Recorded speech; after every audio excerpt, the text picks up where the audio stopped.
Good morning. We're going to begin the workshop in a couple of minutes, so refill your coffee cup, get that last snack, and we'll begin in just a couple of minutes.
I promise I won't do that.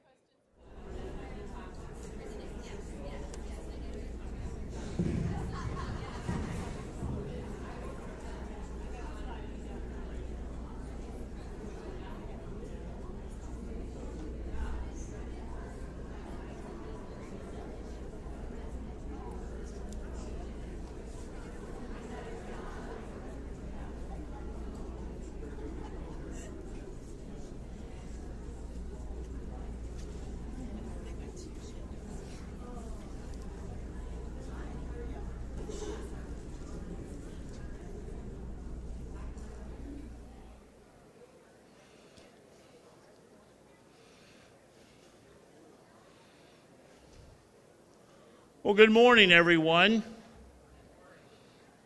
Well, let's try that again. Good morning, everyone. Happy New Year. Yeah. There's an old wives' tale that goes something like this, that what you do on the first day of the year, you will tend to do the rest of the year.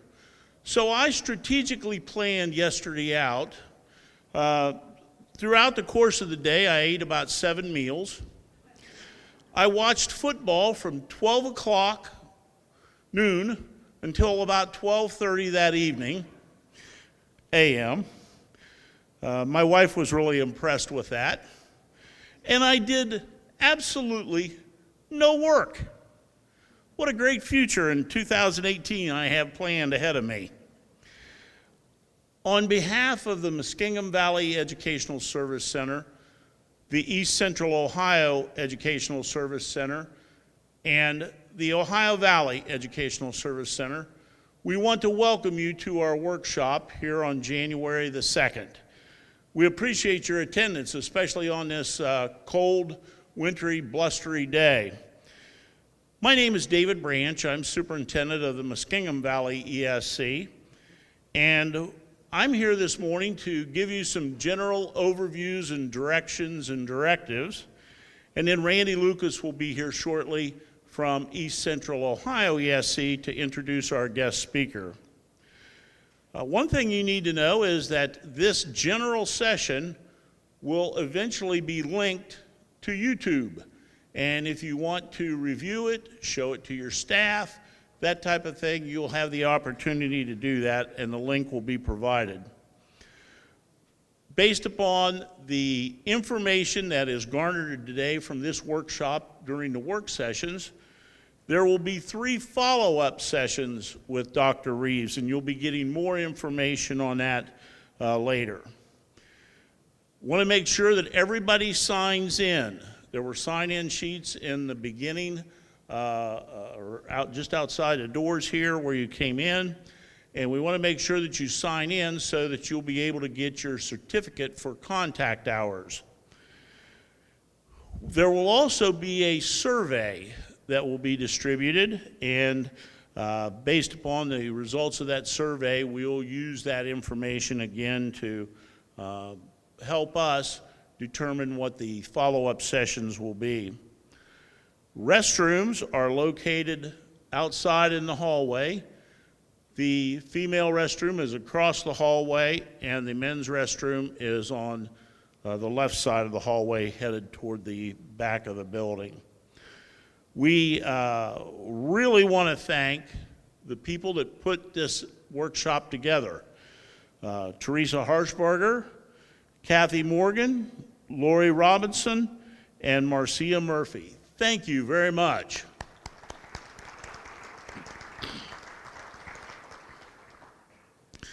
Handouts were emailed to each of you, so you should have, if you have a device of some type, be able to link to those handouts.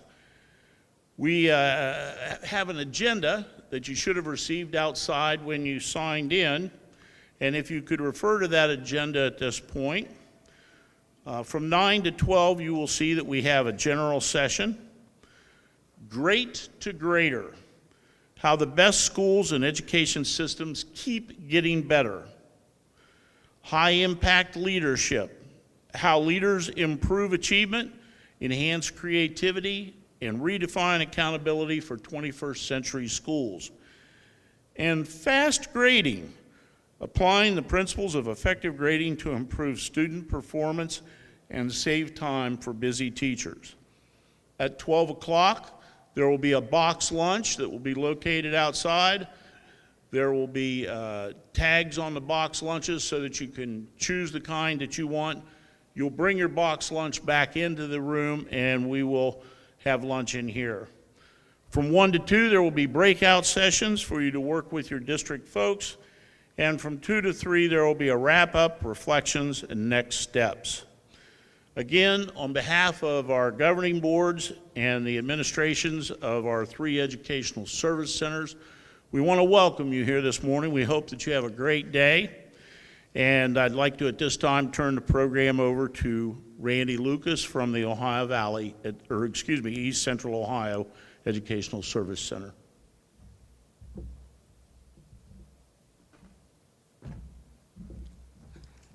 Good morning. I also want to welcome you and welcome Dr. Reeves here.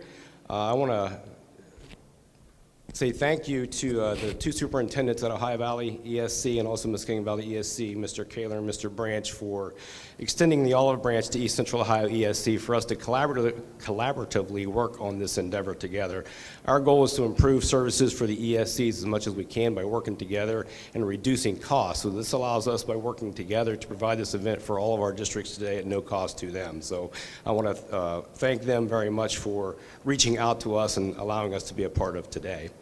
As Dr. Branch said, there are 4 people that were heavily involved in the planning of this day, and that's Teresa Harshbarger, Kathy Morgan, Lori Robeson, and Marcy Murphy. So I also want to just let them know how much we appreciate all of the behind-the-scenes work that went into putting this day together, because it definitely was a lot of work.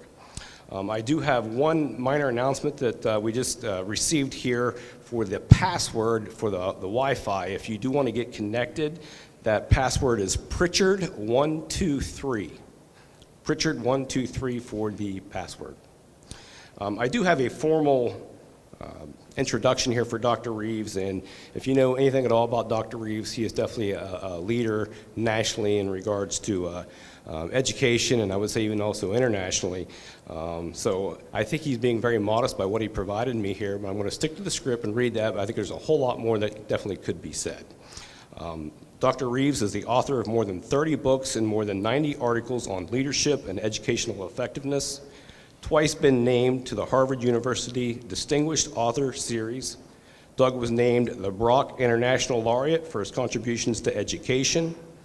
Dr. Reeves received both the Distinguished Service Award from the National Association of Secondary School Principals and the Parents' Choice Award for his writing for children and parents.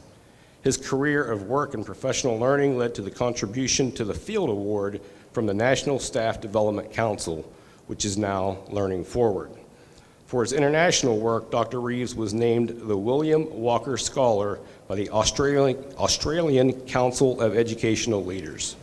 His volunteer activities include finishthedissertation.org, providing free and non-commercial support for doctoral students, and the Snafu Review, publishing the essays, poetry, stories, and artwork of disabled veterans. Doug lives with his family in downtown Boston. He tweets at Douglas Reeves, blogs at creativeleadership.net, and can be reached at 1-781-710-9633. Not often do you get a phone number that gets handed out openly and publicly. So again, that number is 1-781-710-9633. Please join me in welcoming Dr. Reeves. Thanks so much. Well, thanks very much for a warm welcome on a cold day. It's delightful for me to start my year with you. And I want to make clear this is the beginning of our conversation, not the end of one. If I've learned anything in doing a lot of professional learning, it's that drive-by events don't work. And that's why, in collaboration with the ESCs, there will be 3 follow-up sessions, and you're going to be the authors of those. And I want to make sure that not only will we have collaborative follow-up sessions, but the reason I give out my email and my text number is precisely so that I can respond to individual questions. Because I know that today there's going to be a lot of warm fuzzies and great collaboration, and then you go back tomorrow and you run into a tough conversation with a colleague. Maybe next week a tough conversation with a parent or with a student. And I want to be there with you for those things as well. Moreover, you've all got access to the handouts. You may have been to events where people are cranky about copying handouts. I'm not one of them. The handouts are free, they're copyable, they're there for you to use, and I hope that you'll find them useful. Also, lots of articles that are free, videos that are free on the creativeleadership.net website. So I want to make sure that this is something that we can use throughout the year as we go forth. You'll notice up here, there was a brief reference to my international work, and I spent a lot of time on the road, all 50 states and about 25 countries, and this actually, it's hard to see. You can see that the article is about homework and grading. What you may not be able to see is that this is from Tasmania. And I don't know if I had a globe here, if I could find a place farther away from Cambridge, Ohio than Tasmania, but it's pretty darn far away. And maybe somebody will Google driving directions to see if that helps you. But it doesn't make any difference where I go in the world. The subjects we address today of grading, of homework, of educational leadership, of effective teaching are international in scope. And the frustrations that people feel are also international in scope. So I want you to know that as a parent, as a teacher, and as well as somebody who spends a lot of time listening to parents and teachers, that I'm on your side on this. And today is not going to be full of theory and hot air, but things that I really see working in schools in the U.S. and around the world right now. So let's get to work. I want to give you an opportunity to get to know one another. So you may be sitting with people you know at your table, you may not, but I'm going to ask you to introduce yourselves and talk just about a couple of things, which is my greatest success of the past year, of 2017, was. You might also talk about what some of your challenges of this year are, and tell me what today will be a success. The least helpful time for anybody to ever get feedback is on the flight on the way home. So I'd like to start this day with that feedback by asking you to tell me what will make today a success for you. And you'll see that number that you just heard, 781-710-9633, that'll text right to me. I'll have my phone turned off, but the text is going to be on. So throughout the day, I'm not going to make anybody speak into a microphone. You don't have to raise your hand, but you can text with your feedback, what will make today a success, and also any questions and challenges that you have. So please take about 4 or 5 minutes right now to introduce yourself to your colleagues at your table, talk about your greatest success of the last year, and what will make today a success. I'll reconvene us in about 4 or 5 minutes.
One more minute, please.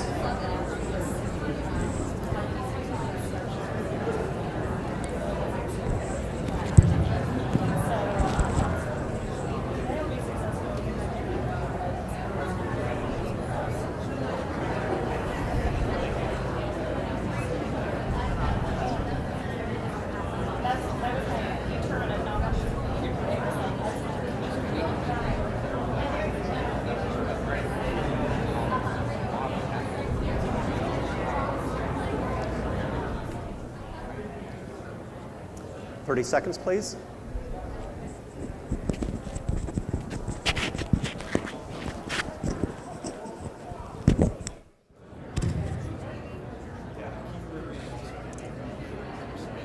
And let's come back to large group, please. 10, 9, 8, 7, 6, 5, 4, 3, 2, and 1. We're back. So I got a number of texts from you, and they fall into a couple of categories. One is you want to be able to leave here with a specific plan, and I promise you that's exactly what the work session from 1 to 2 is all about. You'll see that in the work session there's a menu that you can choose from. So whether your perspective is as a classroom teacher, as a building administrator, as a district administrator, you can choose from that menu during the work session. So you absolutely will leave here with a plan of not something that's grandiose over 5 years. We're talking about next steps over the weeks and months ahead. I want you to be able to leave here confident that you can make a difference this year, that you can have impact on student achievement this year. This is not some grandiose plan, but practical things that I'm seeing happening all around the country. Now, the other thing that I've got to level with you is, you said we wanted to be able to implement these ideas on grading and homework without a sense of trial and difficulty. And can I just level with you? That's not going to happen. Parents don't like change. Kids don't like change. Colleagues don't like change. And I'll tell you what also doesn't work, and I'm pointing the finger right at myself and the whole professional development community here. Inspirational speeches don't work either. You want to know what does work? Teachers modeling effective practice and other teachers observing it. Because if you go back and just share with people what you learned from me, they'll say, well, that's great in Boston, but it's not going to work here. I want you to be able to leave here resolved to show what you can do in your schools, with your colleagues, with your students in your communities. That is ultimately what is persuasive. And the best I can do is to build a spirit of experimentation, a spirit of empiricism that will say, I'm willing to try this and demonstrate what works in my community with my students. And if I can do that, I'll have accomplished a lot more than just fear-induced things from the outside. And I'll tell you what else I can maybe do to reduce the fear factor a little bit. You've probably read or heard people talk about grading in outlandish ways. Wouldn't the world be a better place if we just didn't have grades? No, it wouldn't be. And your parents will revolt if you do that. We're going to still have letter grades. We're still going to have transcripts. Don't let the rumor start that your kids won't get into college because grading reform means no transcripts. We'll still have academic honors. We'll still have IEPs. All the things that parents and colleagues depend upon, we'll still have. I just want to talk today in really practical terms about how to make those things better. So let's get to work. I want you to be able to stop anytime with challenges and questions. I will tell you, I can't see toward the back, so if you raise your hand, I'm not ignoring you. It's totally okay to holler out or to just text me, and I'll make sure that I respond. And I will tell you this. Two research articles, one from yesterday, and this one from Psychological Science a couple of years ago, and it was entitled, "The Pen is Mightier Than the Laptop," and this was in the New York Times also yesterday from a different study. And all I'll tell you is, I know you're very technologically savvy people, but here's what the experiment showed. Two evenly matched groups of students, one of whom took notes by hand, one of whom took notes on the laptop. And what the researchers then did was to give them a test over the same content that they had, and the kids who took notes by hand did better. Why? Because when they took notes by laptop, the pen is mightier than the laptop, they tended to construct knowledge, whereas when they took notes by laptop, they tended to transcribe knowledge. By pen, they constructed it.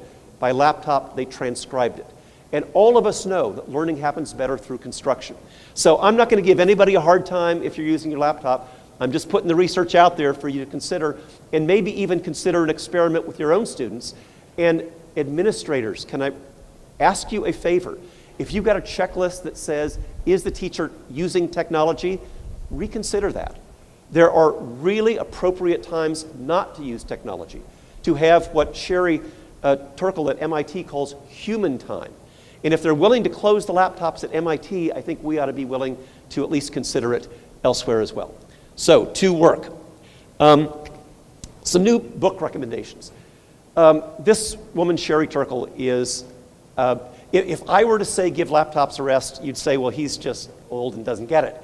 If a hip young MIT professor says we need human time, we need students who don't fidget with their text and Twitter feed during a job interview.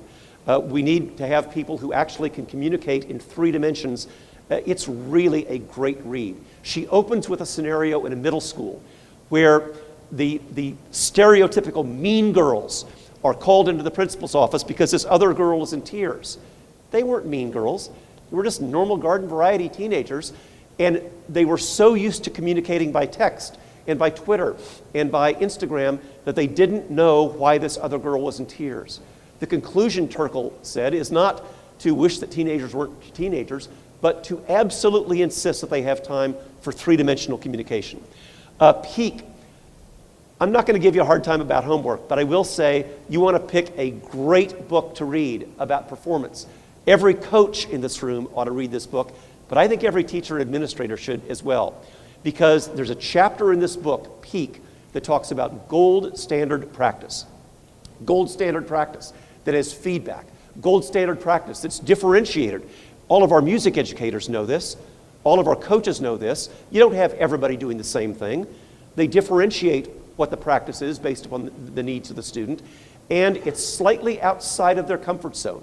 Not doing 30 problems the same way perfectly and having the illusion that that's progress, but actually having things that are uncomfortable, that are difficult, that are not overwhelmingly difficult, but slightly outside of the comfort zone. That's the characteristic of gold standard practice. It'll change the way you think about practice and homework. Angela Duckworth's classic book, Grit. And I only present this because I know a lot of you have already read this book. You know that grit, that is perseverance, resilience, more important than IQ when it comes to predicting student success. But I present this because there are people trying to sell you grit assessments. Do not buy them. You can get them for free out of her book, and you can see exactly the research questions that she asked of students in the real world. So don't let people commercialize what is just basically great research that ought to be shared with you. And I wrote a couple recently, From Leading to Succeeding, that I'll share with you today, and one on creativity called The Myth of the Muse. And I won't have a lot of time to talk about creativity today, except to say this. I don't know of a single mission and vision statement of any school system anywhere in the world that doesn't talk about 21st century skills and creativity. But what I learned in the course of this research is that the vast majority of what purport to be creativity activities and assessments do not support creativity. In fact, they actively undermine it. Of 8 dimensions of creativity that we studied, one in particular, that is practice and error, getting feedback and evaluation, actively does not happen. In fact, people say, well, if you evaluate people, you're undermining creativity. That is not true. The great artists, the great musicians, the great literary works all happened through a process of trial and failure and error and trial and failure and error. And we're going to talk about grading later on, but I'll tell you this. If in May we're using the average to calculate a final grade, so we're punishing the sins of January in the calculations of May, don't expect anybody to take any risk, because risk is going to entail error. Risk and error are essential for creativity and ultimate progress. So I'll be asking you to reconsider that policy later on. Let's see, so let's get to work. Here are some free things. Many of you know Kim Marshall. He publishes the Marshall Memo, a great friend and colleague of mine, and he has an article in the American School Board Association called The Truth About Teacher Evaluation. I know to some degree this is beyond our control because the state requires it, but we can do a lot better. And Kim's resources are free, and I encourage you to consider them. For those superintendents in the room, I wrote an article called Supercharged Cabinet Meetings. Now, probably around here, your cabinet meetings are completely productive, never a minute of wasted time, and everything gets done. But I was inspired to write this after a 4-hour cabinet meeting, and it was scheduled for 4 hours and still went overtime. And I decided there has to be a better way, so wrote that on the way home. A leadership evaluation system, and all of the slides from today are available. And one more thing, you heard in the introduction about finishthedissertation.org. If anybody here is working on your doctoral degree, know this statistic. 69% of doctoral candidates never finish. 69%. What a waste of time and energy and being away from family. So we started this group literally in a church basement 5 years ago in Boston. It is now all over the world. It is free, it is non-commercial, and the only mission is to give you one-to-one support to help you or your colleagues on your dissertation. Please go to the site and take advantage of it. We'd love to help. Now, we already talked about what will make today a success. There are 2 carillons in Ohio, classic bell towers. There's only about 230 left in the United States, most built after World War I.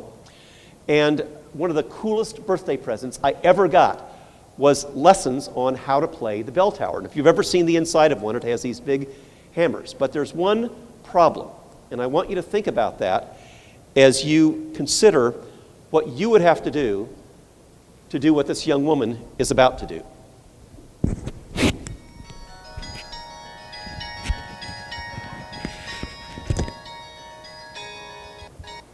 Whoops. Is that coming out over this?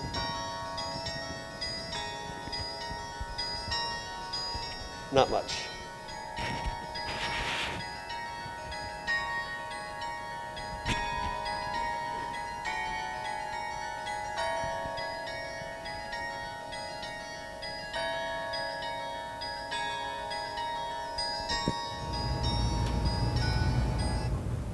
So let's think about the bell tower. If you've ever had the opportunity to hear one, you know that it's magnificent. It creates a sound that enriches the entire campus environment. But there's a problem. She didn't start being that good. And even though they have practice instruments, every carillon is different. And so the only way to really get good at it is to practice. And practice where a few thousand people hear your wrong notes, where everybody hears you make a mistake. And even if you do it perfectly, you're in this little tiny room at the top of the bell tower, like Notre Dame, and nobody gets to see you or applaud you when you do things right, but everybody hears it when you do wrong.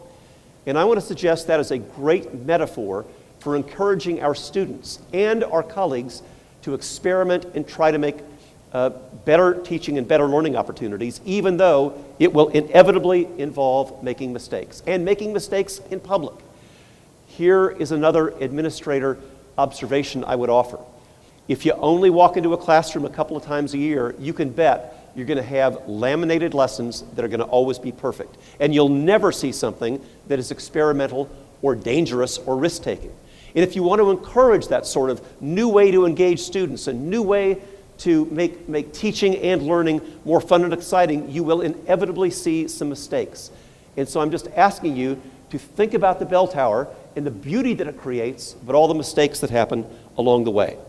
So, a big takeaway from today is the following. A zero risk environment is a zero learning environment. When you see everything done perfectly by a student, you know that student took no risk. When you see everything done perfectly by a colleague, you know the colleague didn't take any risk. To get to the level of excellence to which we aspire, to improve creativity, and to improve ultimately leadership and learning and teaching, we've got to be willing to take risks. And that involves everything from inverting the agenda to a board meeting to trying new ways of engagement with students. And I can tell you, even though for most of my career I've been a volunteer, not paid, whenever the principal would come to watch me, even as a volunteer, I'd get butterflies. Because things that I would know worked 5 or 10 years ago, I'd fall flat in my face on. But I've got to be willing to try new things, experiment with new things, engage students in new ways, and that means taking some risk. So, let's begin with levels of evidence. I know that part of what you expect me to do is to deliver the goods when it comes to evidence-based practice, and I'm going to do that. But I think it would be disingenuous if we don't talk about some of the bad practice as well as some of the good practice out there. There's ultimately 5 levels of evidence, and the one that I see most common is, I believe it. I hear this one on homework and grading all the time. I believe it. And look, God bless the First Amendment. Everybody's entitled to their beliefs. They're just not entitled to their own facts. And that means we've got to be willing to hear what people's beliefs are, but not conflate that with evidence. Number 2, well, it's my experience. I've been teaching for 17 years, and my experience is, that's great. I trust that. I believe that. But it's not evidence. Well, Doug, it's not just me. It's the entire 3rd grade team. It's the entire math department. That's better. It's still not systematic evidence. But I'll tell you what everybody in this room can do, and the ESCs can brilliantly bring together different systems to do that, and that's level 4, systematic observation. You don't need a federally funded study. I'll tell you what I've seen in other districts, and that is the so-called science fair, where teachers from around a region, sometime an entire state, will bring together these 3-panel science fairs and say, here's panel 1, my challenge. Panel 2, my intervention. Panel 3, my results. And so I've seen teachers ask, well, I wonder if journals in a home language would work in mathematics. I wonder if it would be helpful to do more nonfiction writing in social studies. I wonder if changing my grading practice from the use of the average to use of latest and best evidence would lead to higher levels of student engagement. You choose what the question is, but it's always the same format. Here was my challenge, here was my intervention, here were my results, and when you bring together an entire ESC, an entire district to do that, I will tell you that leads to change better than 100 outside speakers ever will. And finally, level 5, what I do hope I can bring to the table today, the preponderance of the evidence. And again, I'll illustrate with an example. I'm a quantitative analyst. I measure things, I count things. But everybody knows that's not enough. You need people like Andy Hargraves and Michael Fullen who do deep case studies and qualitative evaluation. And you don't just need a study, you need several studies. People like Bob Marzano who will do a meta-analysis. I'll bet you all saw his latest one on collective teacher efficacy, that bringing together many studies from different parts of the country, different samples, rural and urban and suburban, then you could all see what the preponderance of the evidence is. And then you have a synthesis of meta-analyses like John Hattie does. Just a few weeks ago, the latest edition, 240 now, different factors, 60,000 separate studies, 900 meta-analyses. That's the sort of thing that when you add that to the quantitative evidence, really gives you the preponderance of the evidence. So I'd never ask you to believe something just because of a study I did. But I do think it's fair to say, if I can give you quantitative evidence that says feedback is important, and then you have qualitative observations from Michael Fuller and Andy Hargraves that says feedback is important, and then you have meta-analyses from Bob Marzano that says feedback is important, then you have a synthesis of meta-analyses from John Hattie and colleagues who say feedback is important, then take it to the bank, feedback's important. It's not just one study, and I hear loud and clear the distrust of research. People say, well, you can find a study or a researcher to say anything. I hear that loud and clear. That's why I'm not asking you to trust one researcher or one study. I'm asking you to look at the preponderance of the evidence, and that's the sort of things, including literally from the last few weeks, that I think you can take to the bank. So, some new evidence from the fall of 2017. When I spoke to your ESC hosts about what I could bring to the table, they said, you know, a lot of people, Doug, have heard you before, you better have something new. And it's always a quandary for me, because I know I need to have something new for you, but I also need to have the foundation. So let me try to do both in the time that we have together. And by the way, one thing I failed to tell you is that we are going to take a break at 10:15. So you all have something to look forward to. Whether it's me or the break, you will have that. Here was from Mountain View High School. They started new grading practices on missing or inadequate student work this past fall. In the first quarter of this fall, their failure rate was down 60%. Now mind you, same kids, same faculty, same administrators. They didn't bus out the bad kids and bus in the new ones or fire all the faculty. Everything was the same. All they used was what they call the success period, and what motivated the students, these teenagers, was not F's and zeros, because they think they're bulletproof. They think they'll learn, they're going to live forever. And adolescents, give me the zero. That means I don't have to do the work. They weirdly think it's a reward. But I'll tell you what they don't like is having their time constricted, and what they love is having the grant of freedom. And so every day adjacent to the lunch period is success period, which if you've got missing or inadequate work, you must go to. It's a hub and spoke system where you're assigned to it. I witnessed where teachers have to stamp the book, and if you're out in the hallway and your book is not stamped, you're back in one of the hub and spokes homework intervention programs, and they get it done right there. Not at home, not on the weekends, not because it would be nice if they had teacher parents like in our house, where the work's on the refrigerator door and teacher parents make sure the work's done and you had a nutritious breakfast. But a lot of these kids didn't have that. They not only didn't have two parents in the home, but the parent that was there was maybe working several jobs and wasn't watching the homework and wasn't monitoring the refrigerator door. But what they did do is get the work done, and look at what happened. Interventions down 60%, 67%. Now that's another interesting thing. The objection people say is that if you provide interventions, Doug, during the school day, that'll just get the kids hooked on it. And that'll just make them indifferent to the demands of teachers. That's not what happened. Not only did failure rates go down 60%, but the number of kids needing intervention went down 67% because they got the message and they'd rather have freedom. So don't hear anything I say today as if I'm being easy on kids or coddling them. I'm not. What I'm doing is stuff that really worked. Middle school, absence is down 70%. This is from two separate middle schools that I looked at. Suspensions down 60%, failures down 80%. Same teachers, same administrators, been there for 7 years. But they intensively intervened on chronic absentees and on student failures, and they did so in ways that got things done during the school day. Elementary school, chronic absenteeism down more than 80%, proficiency up 30% in a single year. Same kids, same teachers, just doing the stuff we're talking about today.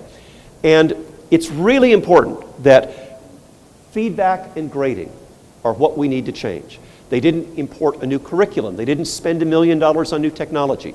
It's feedback and grading that led to these things. And I really do think that suspensions and grading and feedback all go together. Let me fast forward to April and May of this year. Anybody who still insists upon using the average is going to have kids who can figure it out. And if they're using the average, by April and May, they are hopeless. They've got nothing to do except make your lives miserable, and they're good at it. And so I want to make sure that we don't depend upon using old mechanisms that lead to hopelessness, because that also leads to bad behavior. We do the things we talk about today: behavior, improving grading, improving feedback, improving attendance. They all go together. So, why don't schools celebrate success? All the evidence I talk about today is imperfect. I'll talk about like an 80% improvement, but it wasn't 100%. I'll talk about a 92% improvement, but it wasn't 100%. Whenever people reject an idea that is only 80 or 90% effective, they're always thinking about the kid it won't work for. I know those kids too. And I'm not saying that these ideas are perfect. I'm just saying they're much, much better than in the past. Kids who are succeeding are not learning personal responsibility. And here's the real one that you always hear: and you're not getting them ready for college. Friends, did you know that MIT and Wellesley stopped grading first-year students?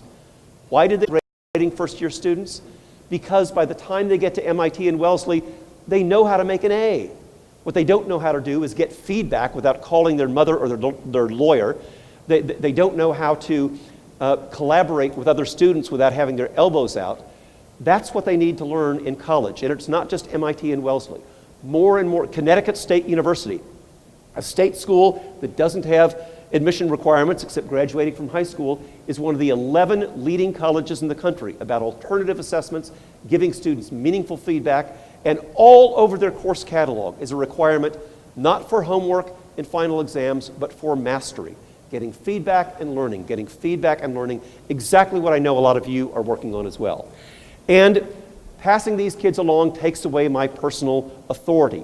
This is the argument in Texas, where, I'm not making this up, the state legislature, by statute, has banned administrators from preventing teachers from giving zeros as punishment. Because in the eyes of these enlightened legislators, giving zeros is a way that you somehow reinforce knowledge among students, when in fact the evidence is what it does is to reinforce failure and doesn't teach them at all what 21st century jobs do. The argument, well, in the real world, you got to get it right the first time. Maybe that was true in the textile mills of 1820, but in 2018, it's not get it right the first time. It is submit it, collaborate, get feedback, improve it, get feedback, improve it, get feedback, improvement. That's true in the technology disciplines, in science, in law, in medicine. It is not this perpetual guessing game of trying to get it right the first time. So I want to really push back on some of these notions that are stymieing our success right now.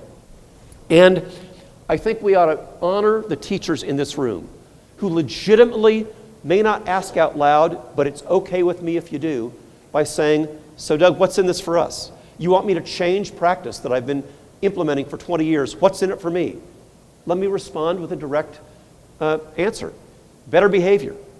Every time, bar none, every study I've done that leads to reduced failure leads to improved behavior. And I'm talking about cutting suspension rates in half, cutting office referrals by 80 or 90%. When failure goes down, behavior gets better. That's what's in it for us. How would you like to sit on fewer suspension hearings? How would you like to have fewer office referrals? Or for that matter, just better student engagement? What we're talking about today is the path to that. More electives. This is an unnoticed thing. We talk a lot about student engagement. How about teacher engagement? Every time we save 25 or 30, whatever your class size is, 25 or 30 failures, that's a section of repeaters that we don't have to teach, in a section of electives we have the opportunity to teach. A lot of us, particularly at the secondary level, got into this profession because of what we love doing. And I'm strongly suggesting that we don't get to do enough of what we love doing when we're teaching Algebra 2 for the third time to some of these kids. I want to make sure you have the opportunity to do what you love doing, and better behavior, fewer failures is a way to do that. And engagement. The national statistics on engagement are awful. 75% in 5th grade, and it's hard for me to imagine at the elementary level why 100% of kids aren't engaged, but from 75%, it is off a cliff, declining every single year through middle school and high school, where it's down to 32% by 11th grade. And when 2 out of 3 kids, and these are not just in inner city port schools, this is urban, suburban, rural, a 48-state study that showed that engagement goes down every single year. And part of it is that kids are just plain cynical and that they are bored. And we can improve that with better feedback and better homework, better learning policies. So the new model of change that I want to suggest is this. If you like the ideas and you like the prospect of better behavior, better learning, better performance, better attendance, then don't leave here saying, well, Doug, if you didn't get everybody to buy in, then it was a wasted day. That's actually not my goal. My goal is not buy-in. My goal is to have you be willing to be skeptical. Leaders, there is a big difference between skeptics and cynics. The skeptic wants to see the evidence, and I'm totally okay with that. You'll say, well, I don't know if it's going to work in Cambridge. I don't know if it's going to work in Zanesville. I don't know if it's going to work in my district. I'm fine with that. What I'm asking for is a spirit of empiricism, not buy-in, but try it skeptically, observe the evidence, and then draw your own conclusion. I think that is fundamentally a more respectful way to deal with colleagues and our communities as well. From studies show, which is from the outside, to your own empirical science fair. That is, you are the authors of these. And I do believe that that national and international evidence has a role to play, but it's not the exclusive role to play. And I think we way underestimate action research that you can do. One of the things I must say that I like about our friends from support teams is this systematic data evidence that I've seen happen in Ohio, where the question is not, what does Doug say? The question is what's happening in Miss Johnson's third grade reading class. And we can observe it, and we can see month to month, quarter to quarter, the impact that you make. From strategic plans to action. Now, I know a lot of you do strategic plans, and I respect that. I would just say that the ones that I've seen most effective are the plan on a page, where people don't have to look in a 3-ring binder, but they can tell you what the goals are for this semester, and they can tell you what their actions are that will lead to those goals. And from test scores to real results. I had a discussion with your colleagues who sit in the superintendent's chair this morning, and it was very interesting, because I understand a lot of what happens in accountability is done at the state level. But my plea to you, and the plea that the late Rick Dufour and Becky Dufour and I made in our recent book about ESSA, is that we can, at the district level, define what accountability means, including teaching, not just test scores, including same kid to same kid gains during the year with the same teacher, not over the course of several years. That's the sort of thing that will have credibility with teachers and with your communities. And we can also observe what we do as part of the equation to improve things. So real results are causes, not just effects, and we can be the authors of those. So I've already talked about skeptics and cynics. Just one more New Year's resolution I want to suggest to you. The skeptic, remember, who say, I want to see the beef, I want to see the evidence. Welcome them. Allow them to be the architects of your science fair. But the cynic doesn't actually want to see the evidence. The cynic says that all of these ideas are the instruments of Satan, and they actually don't want to hear about it, and they will recoil at every suggestion that you have. And my honest suggestion to you is, if you're dealing with any of those, just disengage this year. Wrap your arms around the 95% or more of teachers doing everything you ask and more, and support them and nurture them and encourage them. And spend your time answering respectfully the questions that the cynics ask. So here are some of the elements that I want to talk about from this latest book. And we'll begin with purpose. If we really want to give students hope, they have to have a deep sense of why they're doing what they're doing.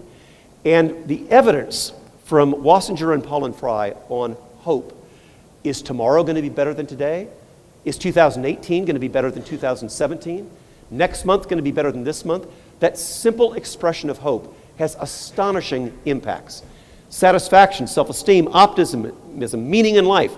They cope better, this was astonishing, with injuries, disease, and pain when they have a higher threshold of hope. They excel in academics from elementary through graduate school. They perform better as athletes, and this variable of hope, more important than intelligence, than natural ability. And what we learn today will give students hope. That's why I want to encourage you to consider it. So, let's jump into purpose. I did a review of nonprofit organizations around the country, and I found this very interesting linear relationship between the brevity of their mission statement and their impact as a nonprofit organization. And I think it applies to us as well. The top 50 were about 15 words, top 20, 9.5 words. Shortest was 2 words, the longest 235 words. You know what I'm talking about. And can I just give you fair warning? If I visit your school, I'm going to ask to see your mission statement. And I don't want to see any principals saying, well, wait a minute, Doug, it's around here somewhere. It's on the wall, it's on the plaque. I know I've got it. That's not a mission statement. I want you to have mission statements like these that will be very articulate, that your students can tell me what they are. For example, you see TED spreading ideas, or the USO lifting the spirits of America's troops, the Humane Society. My favorite one from a school is this one. And I find it so inspiring because I didn't hear about it from administrators or teachers. I heard about it from students. Learn with passion, act with courage, change the world. What does learn with passion mean to a first grader? I go to the library anytime I want, not just library time. What does act with courage mean to a second grader? The Teacher gave my friend who's got a learning disability an easy book. She's not stupid, she just has a learning disability. And I helped her get a harder book. Now, that may not seem like a big deal to us. For a second grader to challenge authority like that and to advocate on behalf of a learning disabled student is a big deal. And that's what acting with courage is. And how do they change the world? These kids don't go doing this poverty tourism once a year. They serve the homeless across the street every single week. And by serve, I mean that. They put out the plates. They treat them like guests. They put out the food and serve them. They clean up the nasty old Charles River and getting into the muck and cleaning it up and reflexively picking up trash. These kids, in their own way, learn with passion, act with courage, change the world. I'm not saying that ought to be your mission statement, but I'm saying 6 words is about plenty. And if you can express what you need in a way that students can explain it, then you've got this deep sense of purpose that I think is worth pursuing. I also want to acknowledge, and now I'm going to stop and let you talk at your tables for a moment, when purposes collide. So I promised you no Pollyanna here. I want to be really honest about the fact that we hear great purposes articulated sometimes and then run smack into reality. For example, I want every student in Ohio to read on grade level, and I want to make sure that everybody in this room covers every single state standard, and don't stop until you cover everything. As if talking rapidly were the response to difficulties in student learning. Now, I know one thing about Ohio standards, and I've read them, as I have for every state. There are too darn many of them. And nobody is going to tell you what to not cover. That essentially is an issue that you've got to address at the district level. But I can tell you this, your colleagues have probably got an answer. And they won't say in 9th grade, make sure 8th grade covers everything. They'll say in 9th grade, make sure you can organize a project. Make sure you can ask for help. Make sure you can read my textbook. A lot more than some of the coverage that I hear people talk about frantically. So I'm going to give you a couple of minutes at your tables. Talk about conflicting purposes and how you might reconcile those conflicting demands that you see preventing you from making progress. I'll reconvene us in about 4 minutes.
What I come back to.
30 seconds, please.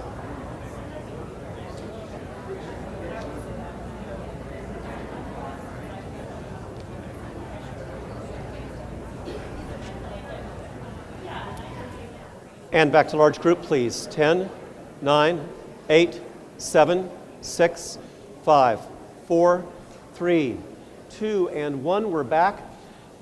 During this interlude, when you talked about conflicting purposes, somebody asked me about the evidence on high poverty schools, and I'm very happy to reply on that because that is a classic example where high poverty schools are pulled in different directions.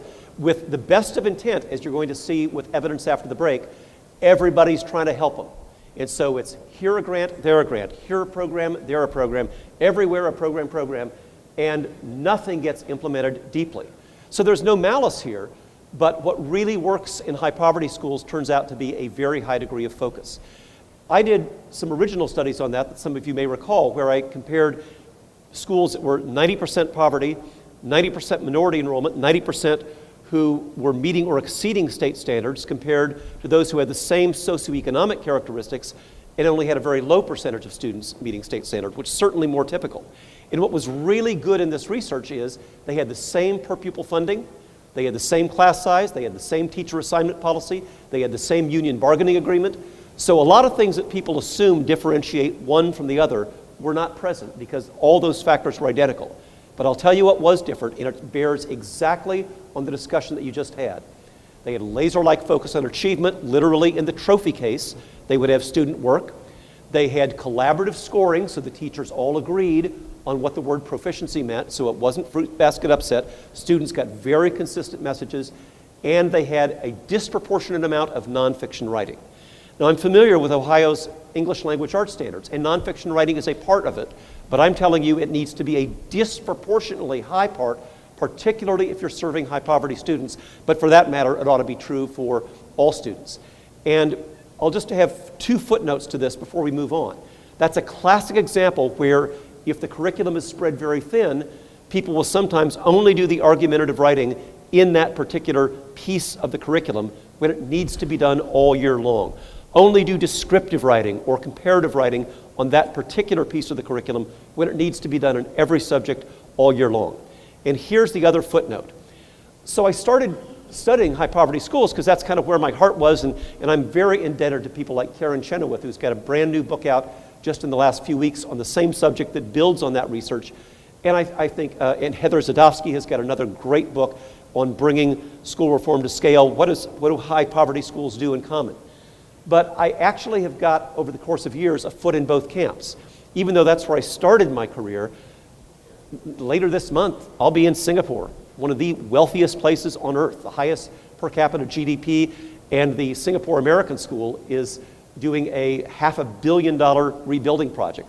Money isn't the issue, but I'll tell you what differentiates these high wealth schools that do well from high wealth schools that just got a bunch of spoiled kids in them. It's the same stuff. Good teaching in high poverty schools is good teaching in high wealth schools.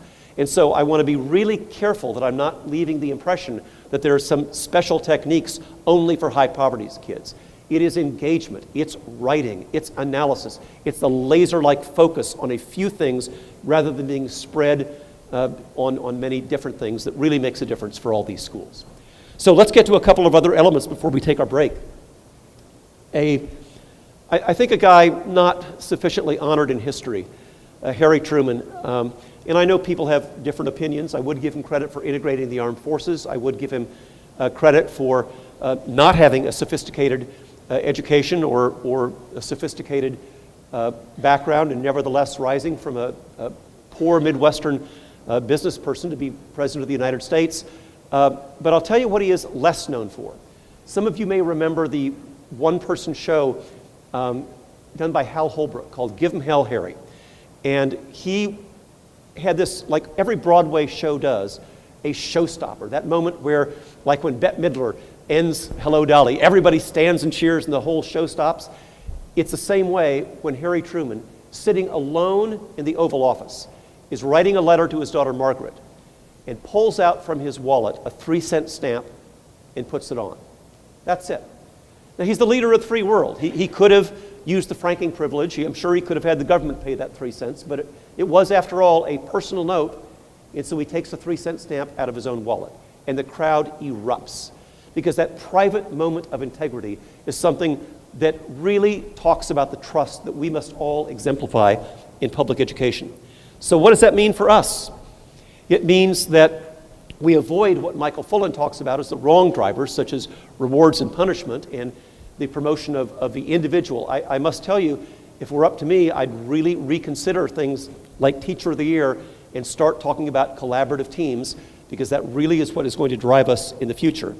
And then I'd really think about what the latest and best evidence on credibility says.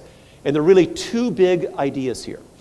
Big idea number one is you will be forgiven for lots of mistakes that you make. You'll make a mistake on data analysis. You'll make a mistake on communication. You'll make a policy mistake, for goodness sake. You'll make a political mistake. You'll be forgiven for that, as long as you retain credibility.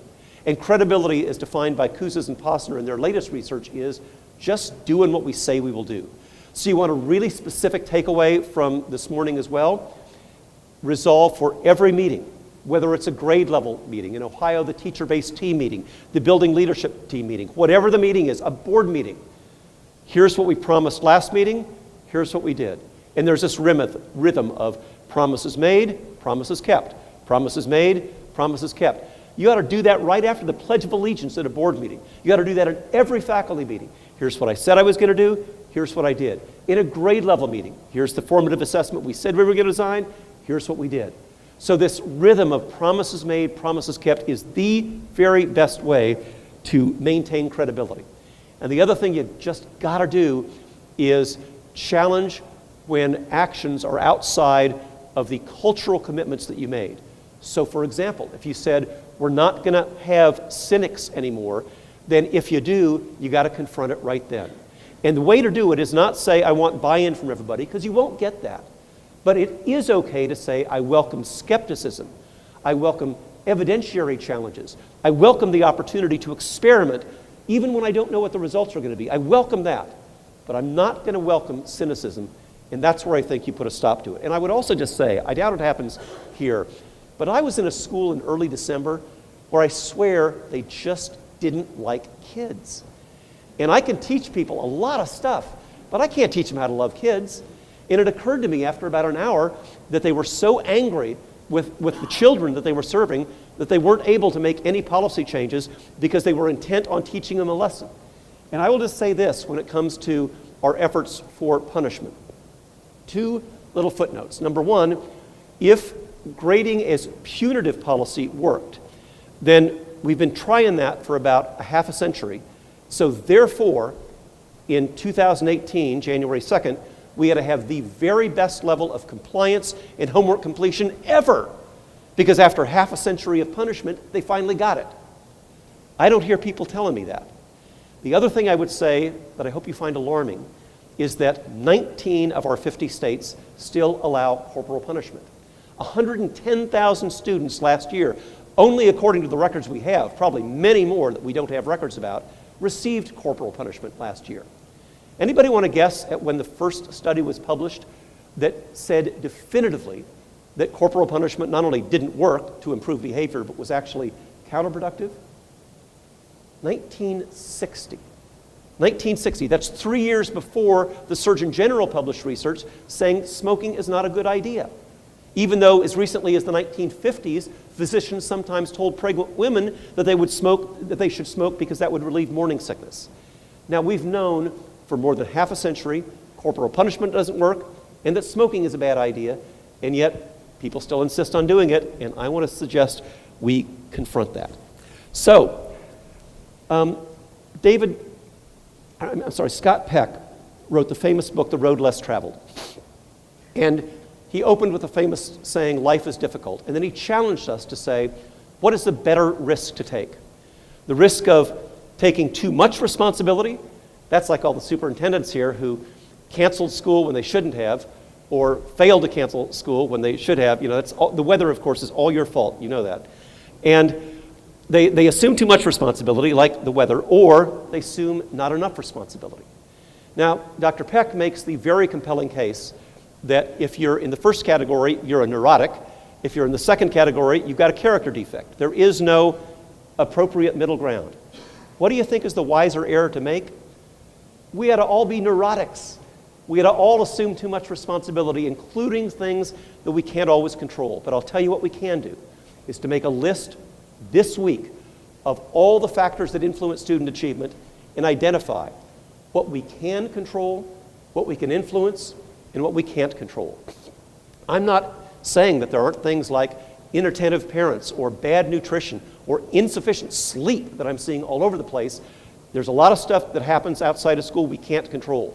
But those first two categories of things we can control and we can influence are the very definition at the heart of teacher efficacy, and that is what really influences student achievement.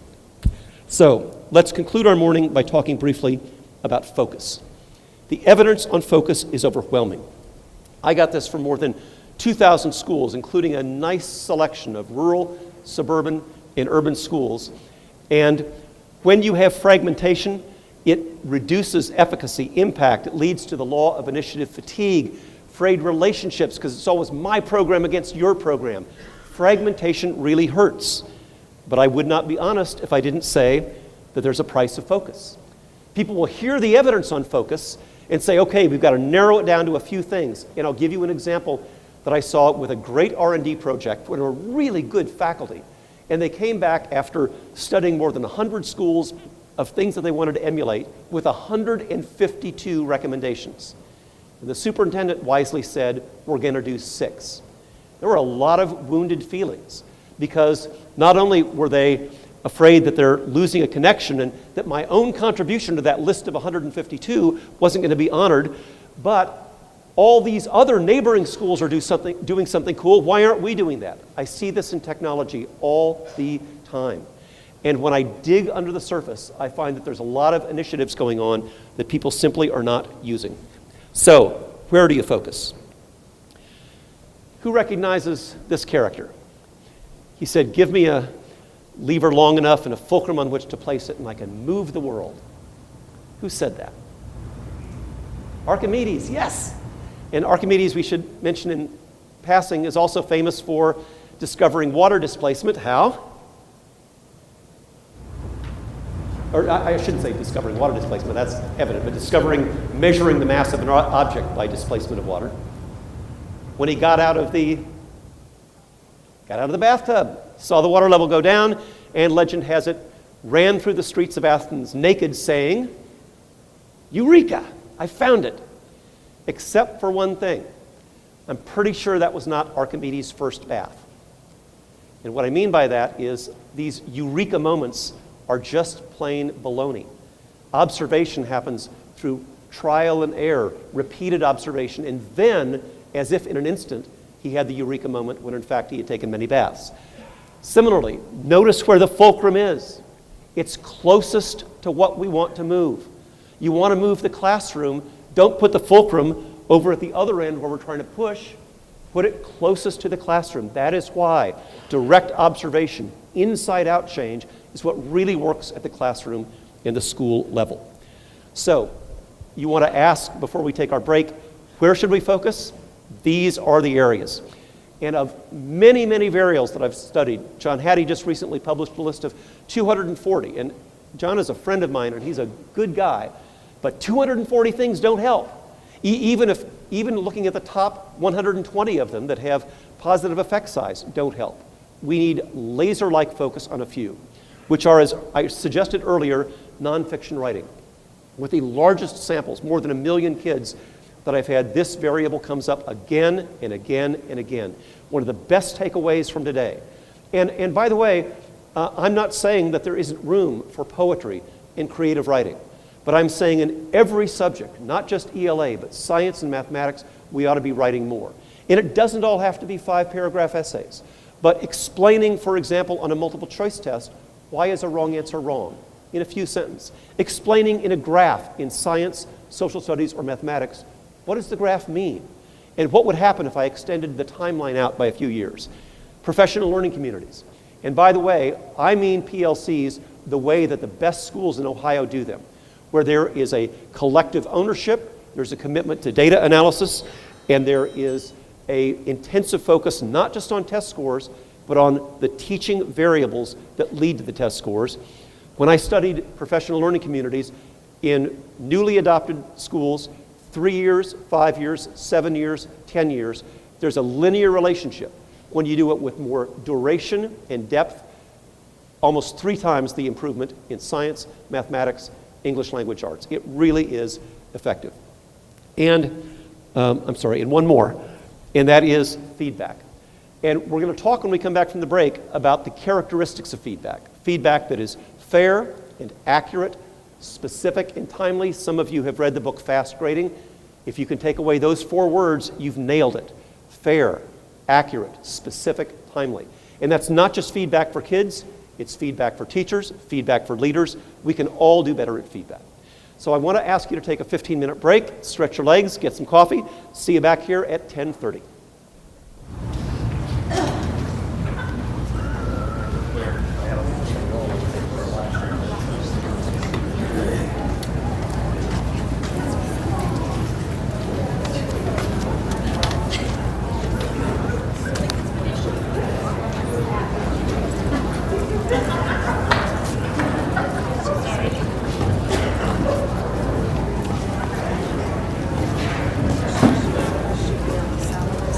Or how many hours she had.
It's really bad.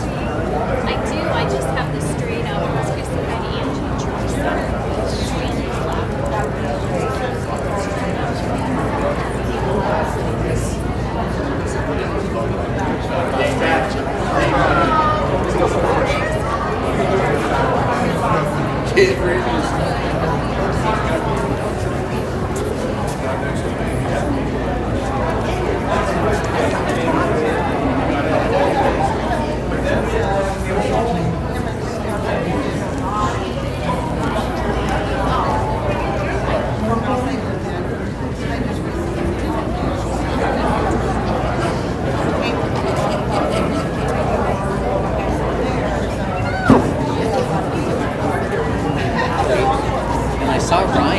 I saw Ryan Wells' name on this thing, but I haven't seen it. Okay.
Sometimes she got the names mixed up too. She I'll make them.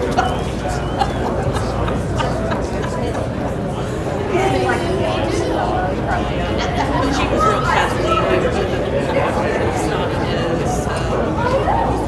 They just wanted to be held.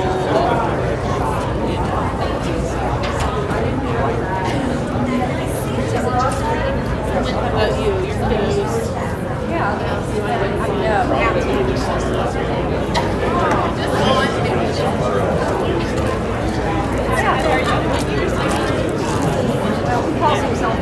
I'll take care. Okay.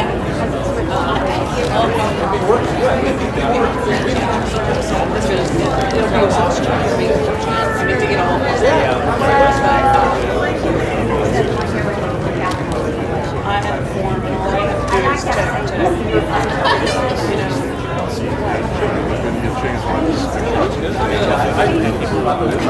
have to do is check secretaries to formulate my decrees and make that into that. Yeah. Okay. I knew there was a reason to talk to her. Bachelor's degree, and she was going to came back to her master's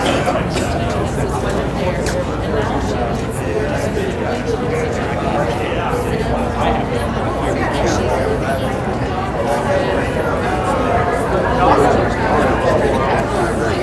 and now and she's my age. She's, a lifelong student, but she's also a lifelong musician.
said that as the state is never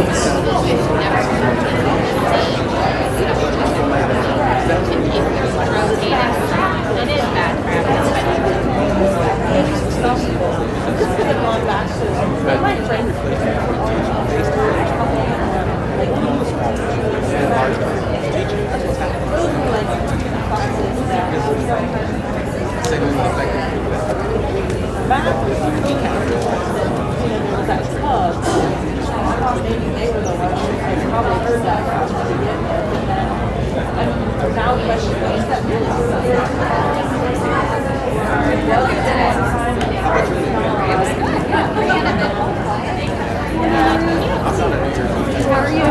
Guess what I did yesterday when football?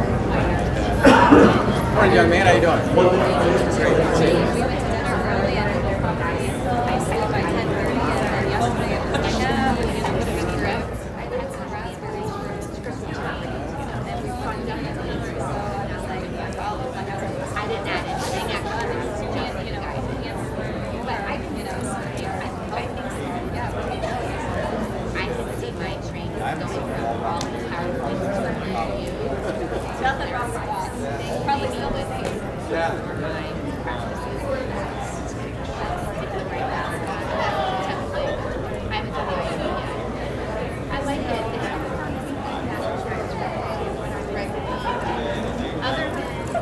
It will just come out.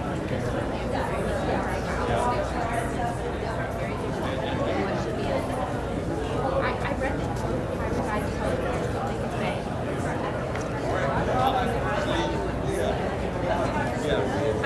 Friends, let's take our seats. We'll start in about 30 seconds.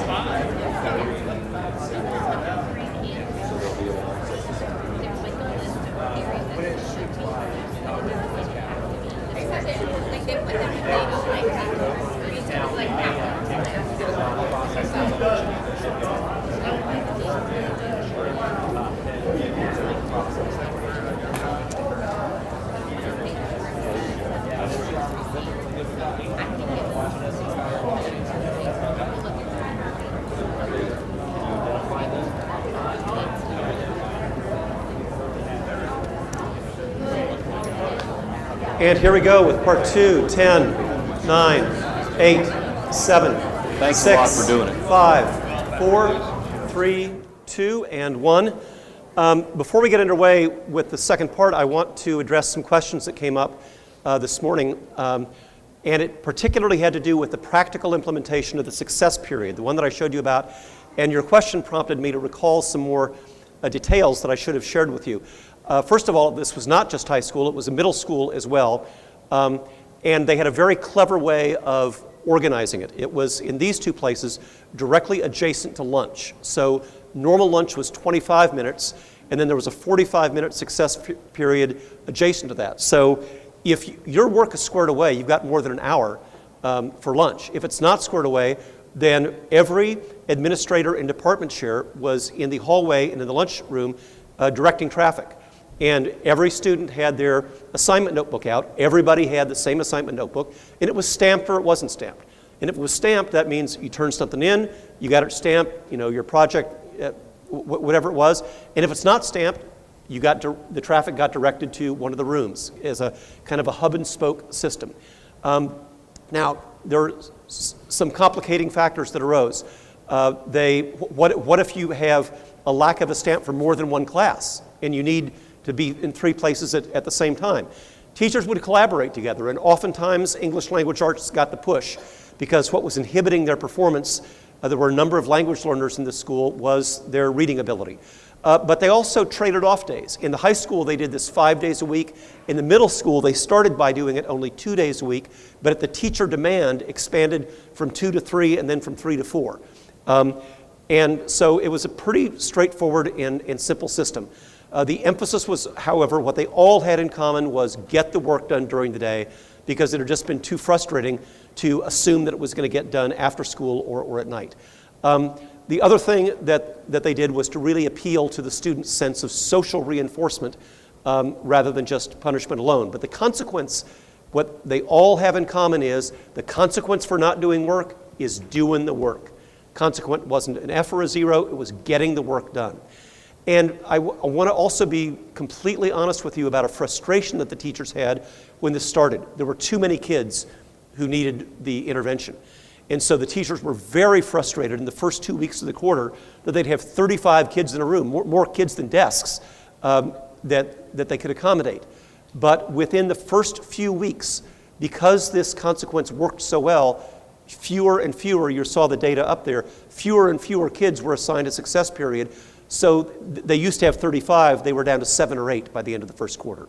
So I just want to be completely practical. It is not without challenges, but if you'll be patient for a few weeks, it really did have a good intervention.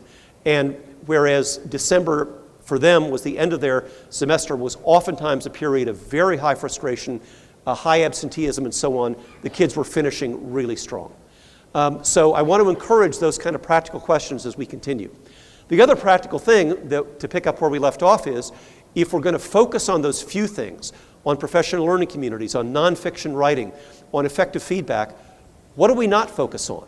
So I want to be practical about that too. One of the most effective analyses that my colleagues and I have been doing is called Impact Insight, where all we do is take the inventory of initiatives that a school has. And as I'll show you in a moment, it's always longer than you think, and there's always initiatives that are not being used. And the best way I know of to save money and time are cutting things that people aren't using. I saw a curriculum technology project, for example, that 4 teachers out of a staff of several hundred were actually using. And what I learned from that is nobody stood up and said, "Thanks, Doug, for saving us money and time." I learned the following maxim: every turkey has got a champion. So even things that I thought I knew nobody was using, and I knew were not having an impact on student achievement, you can count on whoever started it to want to defend it. But the real acid tests are, number 1, are people using it, and number 2, does it have an impact on student achievement? A lot of worksheets. Remember, I'm all in favor of practice, but I think we completely misunderstand what good homework is. If, for example, you were looking at students on your championship basketball teams right now, and out of 50 shots that they took, only 25 went in the basket because they progressively made it more and more difficult, you wouldn't say, well, 25 out of 50, that's an F. You'd say, man, that's really effective practice, because they made it more difficult, challenged themselves, and were able to get 25 out of the 50. But if the same student got 25 out of 50 homework problems right, that would be an F. And I want to suggest that's a misunderstanding of how we evaluate practice, that, remember, ought to be differentiated and ought to be slightly outside of a comfort zone. A lot of information and sharing in meetings. I just want to say sincerely, your time is valuable. And I see way too many people spending time in meetings listening to information as if it were being delivered 50 years ago.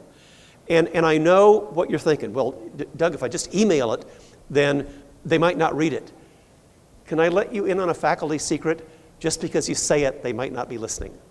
And I've been in plenty of faculty meetings where that's the case. So seriously, the purpose of a meeting is deliberation and discussion and learning. And when I asked one principal who I really admired, and she had created all these times for teacher-based teams and data analysis and understanding of teaching practices, but she didn't have a different labor contract, she didn't have a different schedule, and I asked her, how did you have time to do all this? And she said, I haven't had a traditional faculty meeting for 3 years. She just took those 9 hours and reconfigured them to use them more effectively. So reconsider a lot of the information. You want to sing happy birthday, that's okay. I'm not completely antisocial, but past happy birthday, let's give it a rest.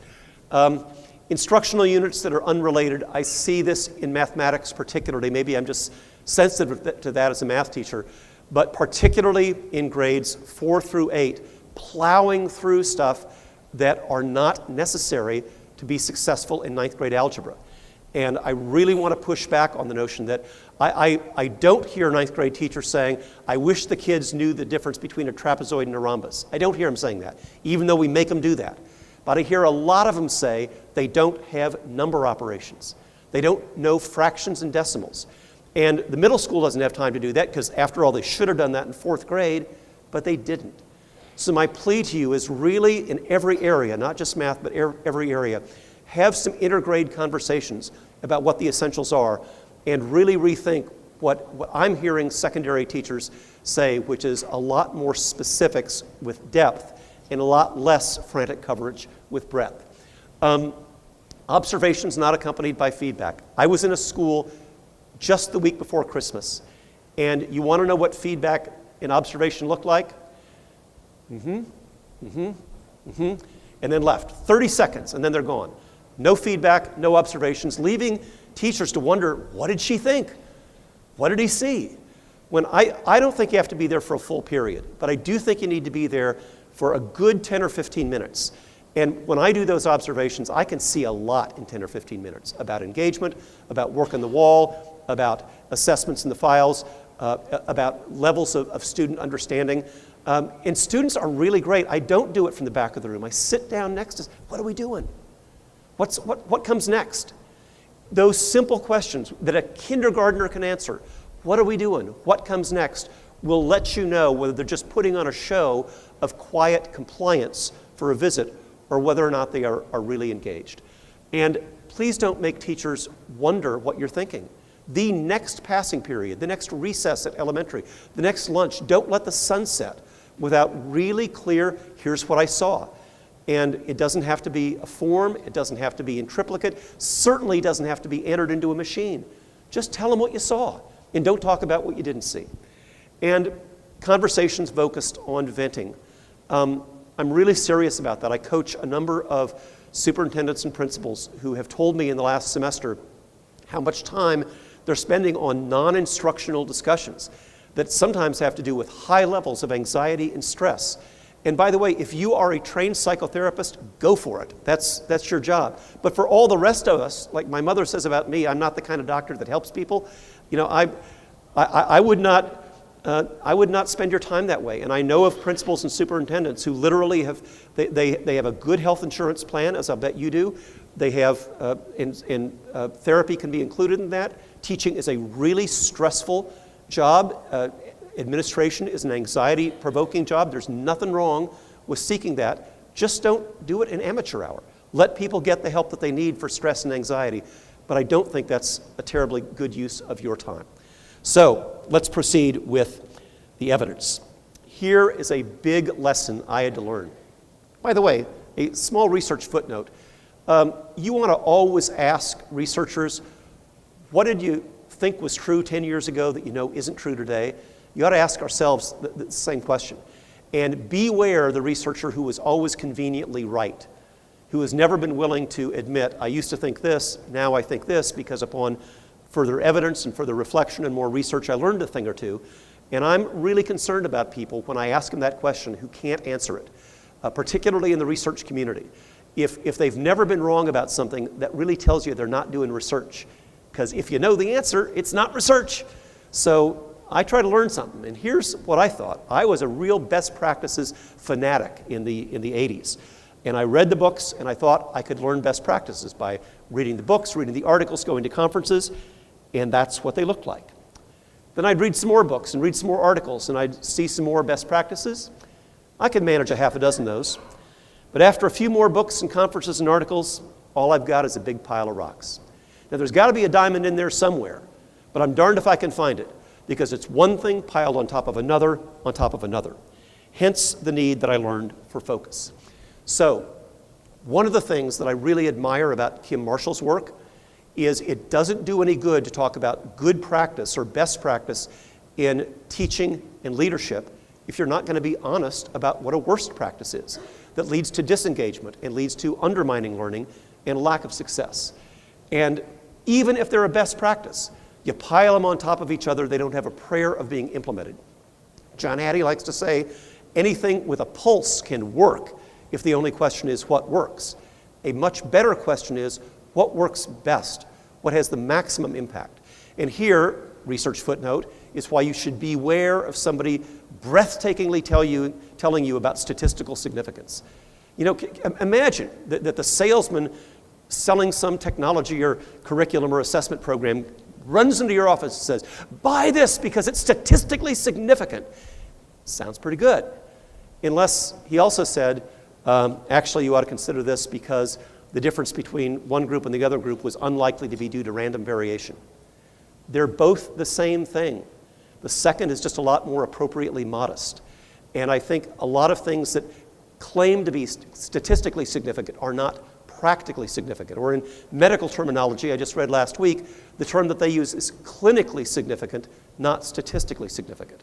Because statistical significance is just not enough to validate using your time. So, here is the law of initiative fatigue. And I originally learned this from studying 2,000 separate school plans and calculating the number of initiatives and the impact on student achievement. And as you can see in the chart, once you get beyond about 6, it precipitously drops. Even as the money and time devoted to initiatives got more and more, the impact on achievement dropped. Now, I'm not going to argue with you whether it's 5 or 6 or 7, but I can tell you when you get to 12 or 25 or 70, as I saw in some plans, it really stops being effective. So, here is what I learned. Any initiative you've got is only as good as your ability to monitor it. And you, as an educator in the classroom or as a building or district administrator, really have a difficult time monitoring more than about half a dozen things. And if you're not monitoring and improving,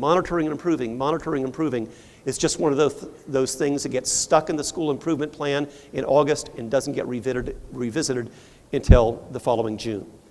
So, here is an example of why I am so happy you brought classroom educators with you today. Because there are dramatically different perceptions between what leaders see as initiatives and what classroom teachers do. This was an analysis I did in a district in a different state. Dr. Ballard was the superintendent, good colleague, a good friend. And he said, Doug, I know the research on this. Here's all we do. PLCs, balanced literacy, Read 180, Readers and Writers Workshop. That's our focus. And I said, yes, Dr. Ballard, I understand that. Would you mind if I asked the teachers? And so I did. And here's what the teacher said.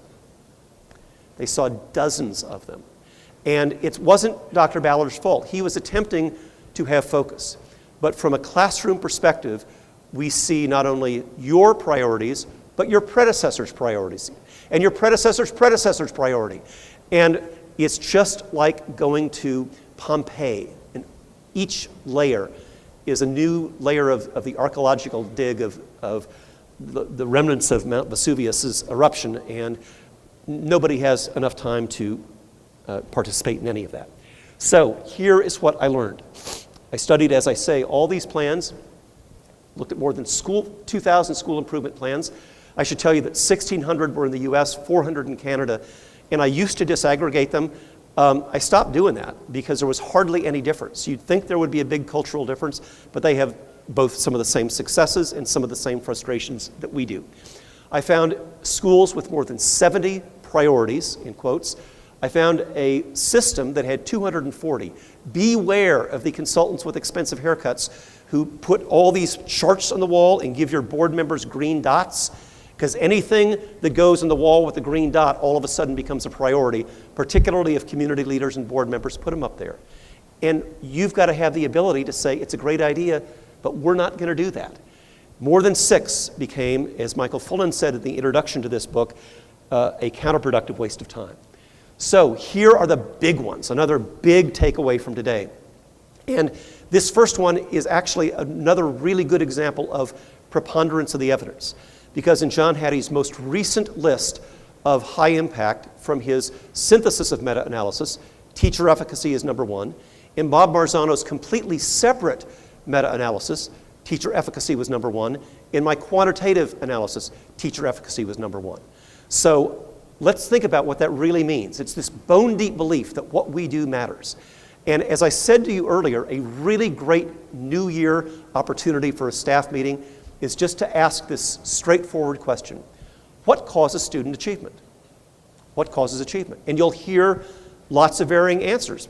Poverty, parental engagement, sleep, all kinds of things that adversely or positively affect student achievement. And then you'll hear things about engagement and attendance and student response to teacher feedback and teacher expectations and teacher strategies that lead to engagement. You'll find things that we can't influence and things that we can. And all efficacy really means is, are the things that I'm able to influence or control greater than the things that I can't? So it's not this Pollyanna idea that home life doesn't matter. It matters. Nobody has ever heard me say poverty doesn't matter. It matters. I'm just saying what you do also matters. And the heart of efficacy is the understanding that what we do does influence the action as well. Prioritization I've mentioned, 6 or fewer initiatives. Specificity and measurability. So this is clever. I'll bet everybody in this room has done SMART goals. On the way out here, I was reading yet another article about how we all, for New Year's resolutions, ought to do SMART goals. But I kind of wondered, we spend all this energy on SMART, specificity, measurability, and achievability, and so on. Well, not only do the acronyms vary depending on who uses them, but when I parsed them out as to what the relationship was to student achievement, the first two, specificity and measurability, dramatically more important than all the others. So I'm not saying don't use SMART goals. I'm just saying overemphasize the specificity and measurability. It really helps. And monitoring. But the clever thing here was it wasn't just monitoring test scores. It was monitoring adult actions. What I so admire about the building-based teams and the teacher-based teams in Ohio is that you don't just look at scores, you look at the cause variables. What are the teachers doing that lead to better test scores? Those are the most effective teacher-based teams that I see around the state. So, here's the data. The vertical axis represents gains or losses in student achievement, and I had 3 years of data, elementary, middle, and high school, in every subject, reading, writing, science, social studies, mathematics. And for all the students, notice what happened. Here's a really good example of results that go way beyond statistical significance, because you can have a tiny percent if you've got a big enough sample size that yields statistical significance, but it wouldn't be worth doing. But if I show you results that go from a negative 17.7 to a positive 11.5, and the difference was efficacy, specificity, measurability, monitoring, and so on, that really is a difference worth considering. And then I looked at just the high-performing schools, which were typically high socioeconomic schools. And you may think, well, Doug, we've got it made. Our kids are already doing well. We've got 80% of them 90% proficient. Why should we consider any of these changes? Because you do those 5 things really well, notice that you get almost 3 times the gains, even among the highest performing schools of those sample of 2,000. And the high poverty schools were deeply troubling because when they didn't have focus, they didn't have prioritization, they didn't have specificity, measurability, monitoring, look at what happened. They were losing ground over the course of 3 years, barely breaking even if they were good in those things. So especially for those of you serving high poverty populations, these ideas are incredibly important and impactful. So, other key findings, you got to get to 90% faculty participation, but note well, you don't have to get 100%. When you get to 90% on these ideas, then you can really have an impact on student achievement. But I see way too many department chairs, grade level leaders, administrators fighting over that last 2% when we need to be nurturing and encouraging the 90%. And you have never, ever heard me endorse a commercial program. I don't have any bone to pick with them. I just think to be an objective researcher, you can't do both. And what I learned in the course of this study is it's practices, not programs. So you've heard me say feedback is really important and effective grading policy is really important, but you haven't heard me endorse anybody's grading program because I ultimately think that the one that you design, including that you do by hand or by an Excel spreadsheet, can be just as good. And frankly, some of the computerized ones are pretty problematic. So, enough of listening to me talk. To make this work and to move on to our discussion where we're going to finish our morning about grading and feedback, I want you to think of a couple of things as we begin the year that you can stop doing.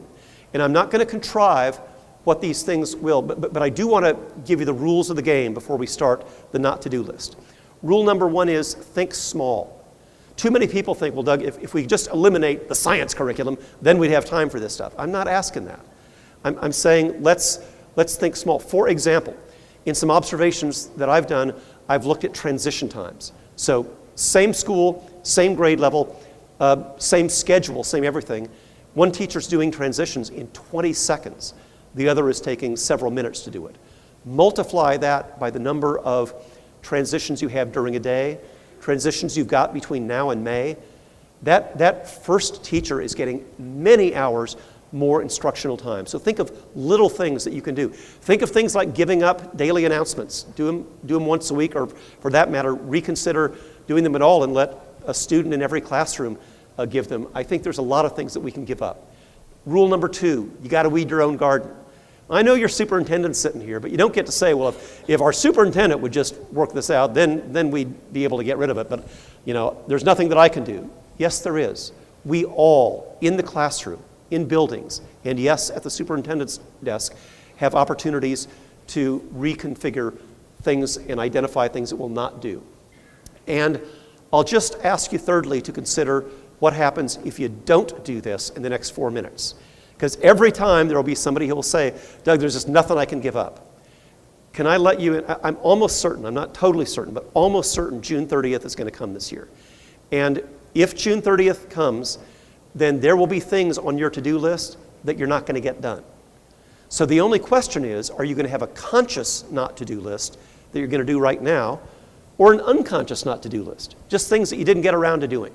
So I'm asking you to please consider having a conscious not-to-do list. A meeting, it doesn't have to be big, a meeting that you'll cancel, an activity that you'll cancel, announcements that you'll do electronically rather than orally, a bulletin board you're not going to do anymore in the classroom. You decide. But I'd like you to think of at least one thing in the next 4 minutes that you're going to not do that's going to create opportunities for you to do other things. See you back here in 4 minutes.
About 30 seconds, please. 30 seconds.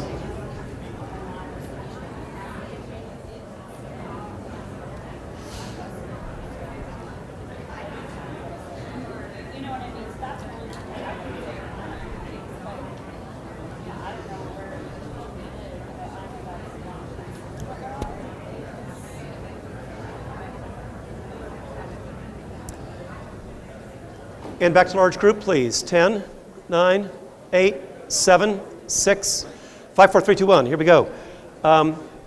So this is a really useful exercise, and I will also tell you it buys you a lot of credibility. Remember that example of where the administrators perceived one level of focus and the teachers perceived a different level? That really happens all over the place, and I think it would be unrealistic not to acknowledge it might be happening in your schools as well.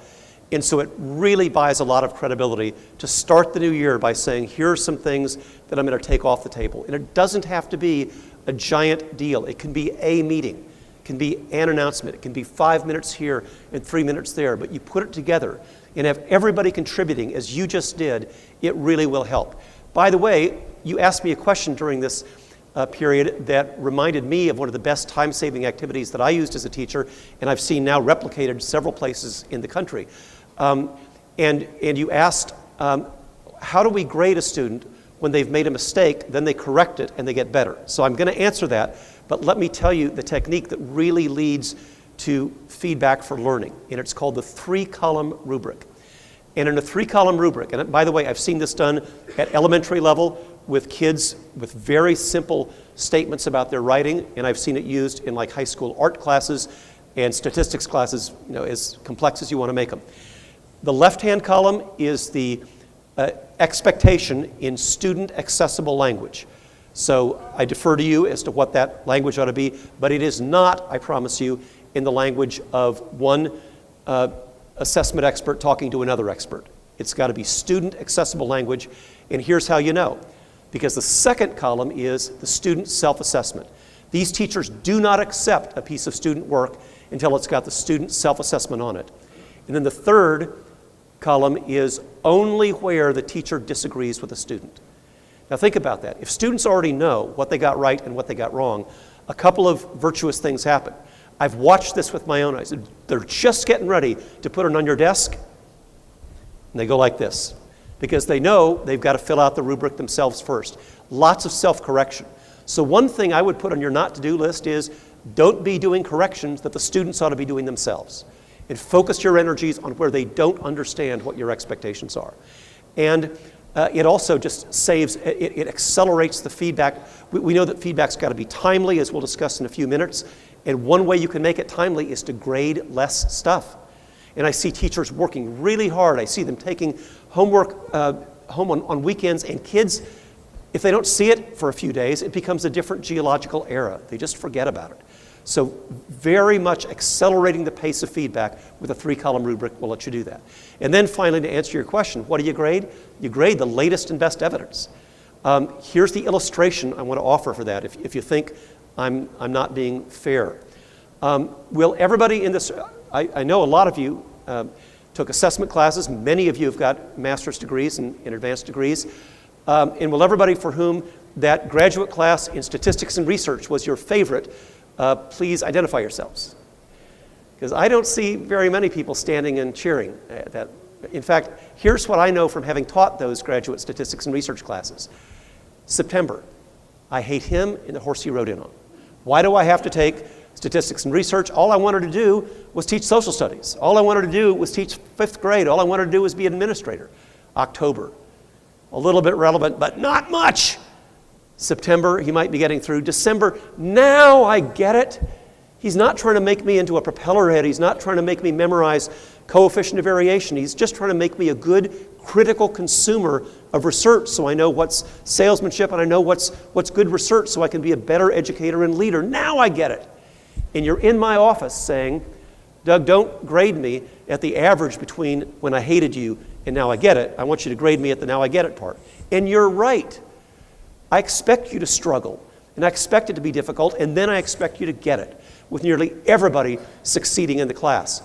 But you can't finish that conversation in my office and then go back and use the average to evaluate your own students. The average is primitive. 4th and 5th graders in Ohio know about mean, median, and mode, and the reason we teach them that is that people will lie to you with the average. The average leads politicians and leads marketers and everybody to use an average when it's not appropriate. And that's why we teach our elementary school kids different ways of reflecting a data set. And the same is true with the way we describe student achievement. So, sorry for the mini lecture, but you ask a straight question, you get a straight answer. Use the latest and best evidence, now I get it, not the average, to evaluate those students. And I know the fear is, well, if I'm not going to evaluate them based on the average, then why would they take things seriously now? I hear that objection all the time. That is the same objection, which is, well, if a kid can win the state track championship, why should he ever show up to practice? If a kid can play Tchaikovsky's violin concerto, why should he ever practice? I know that's theoretically possible. I've just never, ever seen it happen. And what I have seen a lot of schools do is dramatically reduce the out-of-school practice, focus on in-school practice, and achievement winds up getting better. And they don't do it because it counts. They do it because it's practice worth doing, in the same way that our violinists and our track stars do as well. One final word, and then I'll get off my high horse about focus. Which schools are least and most likely to have focus? Turned out only 4% of the high poverty schools had the high levels of focus, that is 6 or 7 or fewer priorities. Only 2% of high second language schools did. Only 5% of high special ed schools did. And it wasn't malice. They were trying to do the right thing, but they were trying to do too many of right things, and as a result, had very little focus on anything. So, let's talk about feedback, the main interest that a lot of you have this morning. And I know a lot of you keep up with John Hattie's work, and I just want to try to be as authentic as I can, because I told you, I'm conflicted because he's a friend and I admire his research, but there's also some problems. So, as he would say of quantitative research as well, every research method has advantages and disadvantages. So the advantage is, I think that John continually updates and improves his work, as I try to do as well. He now, most recently in late 2017, has 240 variables, 250 million students, now 60,000 studies instead of 50,000. And feedback, efficacy, you see the same things over and over again. Number one, for example, was, are students able to predict their own grades? For those of you who have not yet ended your spring semester, maybe you will in the next couple of weeks, here's a really good experiment. Ask students, what do you think your grade's going to be? And it will give you a really good insight into how transparent or opaque grading policies are. Because when students can accurately predict their own grade, it's very strongly related to achievement. And when they think it's just a crapshoot, and I don't really know what's going to happen, you want to know what they tell me? I'll ask, how'd you get the grade? And they say, I don't know. Or they'll say, she liked me, he didn't like me, that sort of thing. And what we want to strive for is transparency. And you can do your own check on that. If you've already had first semester grades, think about doing that in May. It's a really good insight that you can have. But when we say that feedback is important, and you hear that impact of what makes feedback, well, it's things the teachers can control. A lot of stuff we can't control, but we can control the quality, the timeliness of our feedback. It really makes a difference. So let's take apart this acronym FAST. I mentioned it earlier. Fair, accurate, specific, and timely. Now, you heard our host superintendent say that he watched 12 hours of football yesterday, which really is quite a remarkable feat. And I'm willing to bet that in part of those 12 hours, you probably saw some calls with which we disagree. But one of the reasons that makes sporting contests worth watching is that for the most part, not perfectly, but for the most part, the adults running the show agree on what's a touchdown, what's out of bounds, what's a foul, what's not a foul. It's not perfect, but probably 80 or 90% of the time, they agree, maybe even higher, because they study the films, they collaboratively score. Remember one of the things we talked about before the break? They understand what the rules of the game are. Imagine how frustrating that 12 hours would have been if every time there was a pass in the end zone, one official goes like this, one goes like this, and the third one goes like this. You get tired of watching that after a while. And that is exactly what frustrates students as well. Fairness is about consistency. It doesn't mean perfection. It just means consistency. And the reason I keep referring to 80%, 4 out of 5 teachers, pretty close to 80%, is that is exactly the consistency coefficient that is used by high-stakes tests like the SAT and the ACT. They're not perfect. They are inconsistent.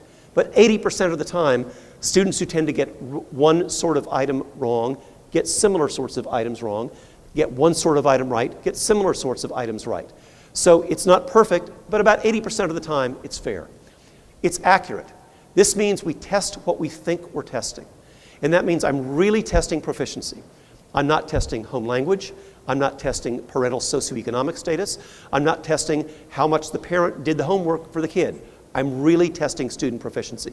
That's why people like Eric Mazur are moving a lot of the work in the classroom, because then I know I'm grading that student, not an older sibling, that student, not a roommate, that student, not parents. And trust me, my daughter goes to school in Cambridge, and we live in the city, and there's some crazy parents there who, because they think they're teaching at MIT, they ought to be doing their kids' homework for them, not realizing that that's the surest way I know of for those kids not to get to MIT.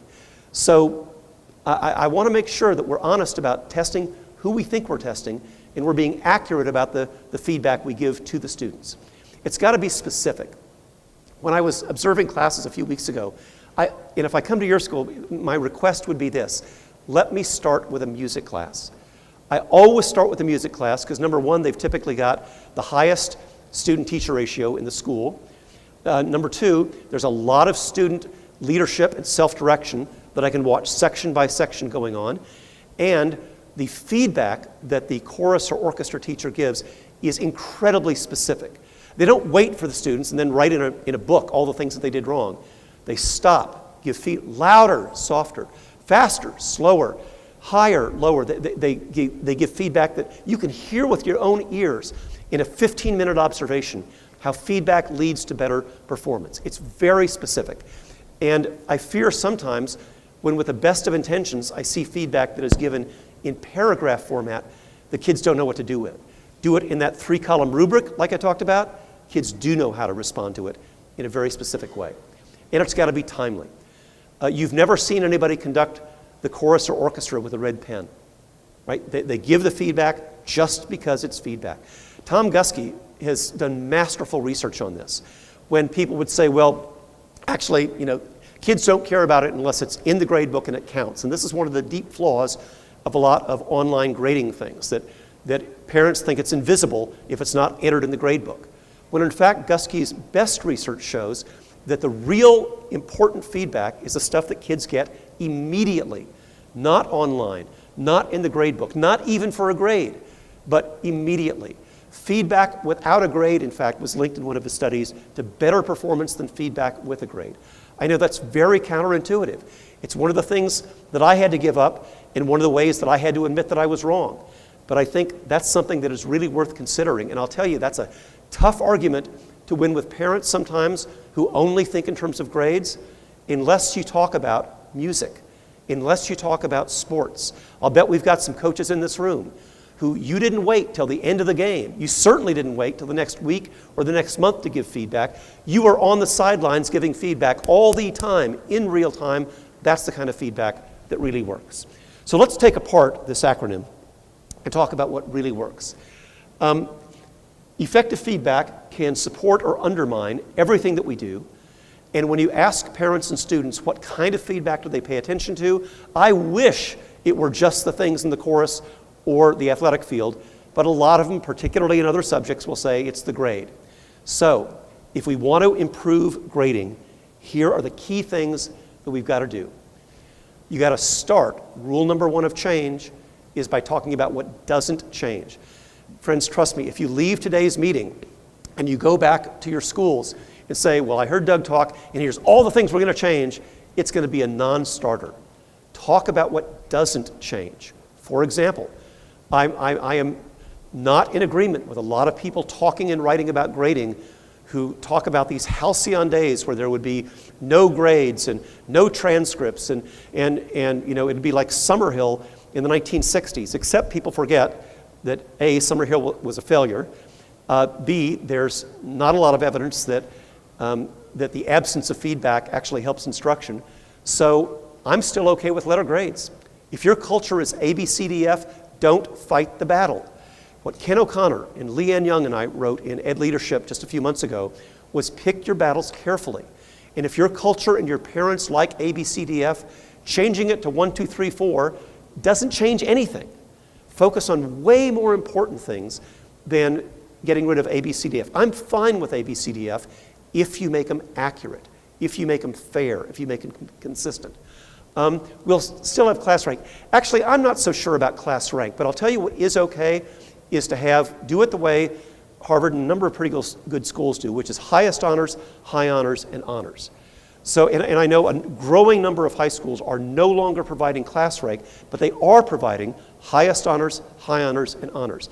And this avoids the silly valedictorian, salutatorian difference of 3.99995 versus 3.99996, the classic distinction without a difference. Just set some objective criteria. 4.0 or higher, that's highest honors. 3.7 to 3.9 rather is high honors. You know, I defer to you what you think they ought to be, but make them completely objective, not where one student has to elbow out another. And what is really bad, and people don't think about this, is that rank distinction sometimes really hurts the arts. If you're in a high school that has got quality points, the difference of who was valedictorian might be who didn't take band because band didn't have a quality point. And I think if we frame it in those terms, going to highest honors, high honors, and honors is better than class rank. We'll still have transcripts. Make sure you tell your parents this. When I go to local systems to talk about grading reform, I request the opportunity to meet with board members and parents the night before or the morning before so we can talk about this very issue. Because if the word gets out that kids can't apply for scholarships and can't apply for college because they won't have transcripts, you won't get off the ground with this stuff.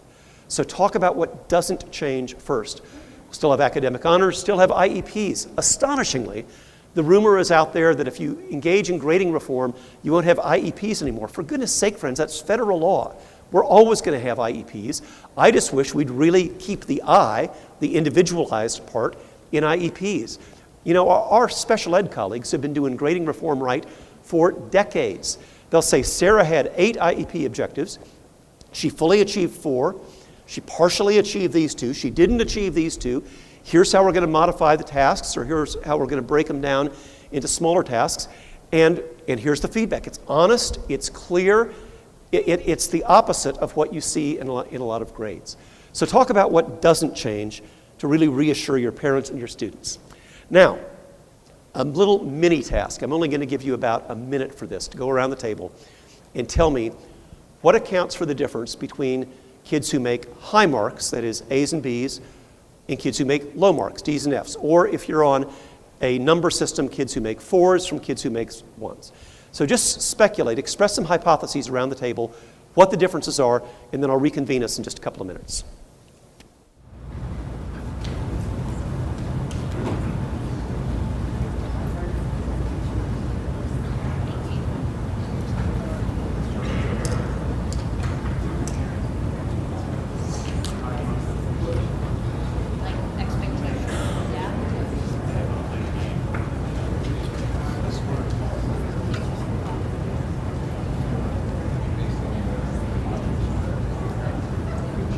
Yeah.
About 30 seconds, please.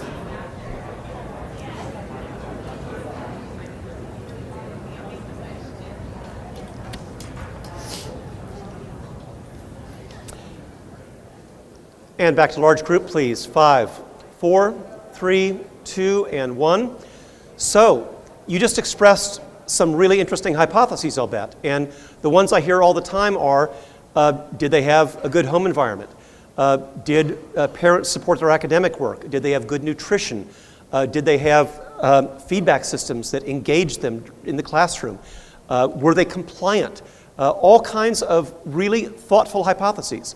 And I'm not objecting to any of those that you just expressed around the table just now. But I do want to ask you this. What do we do with hypotheses? We test them. So that's what we're going to do right now. And in the only part of the day I'll ask you to work alone, I'm going to ask you to evaluate this real student.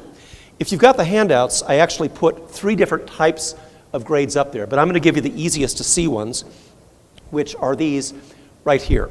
And what I'm going to ask you to do is to look at this real student, and these are the grades he received in the order in which he received them.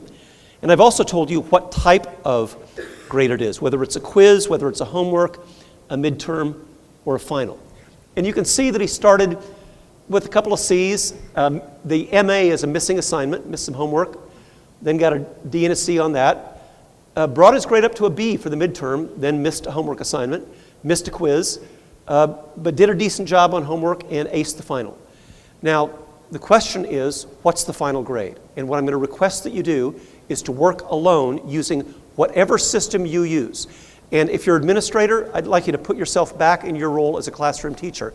If you use a computerized system, I'd like to request you do whatever your computer would do. If you have a personal system, I'd like to request whatever you do. But working alone, calculate the final grade, and the grades are due to the administration in 2 minutes. So there they are. You can translate it in that to 4, 3, 2, 1 if you prefer. I'll see you back here in 2.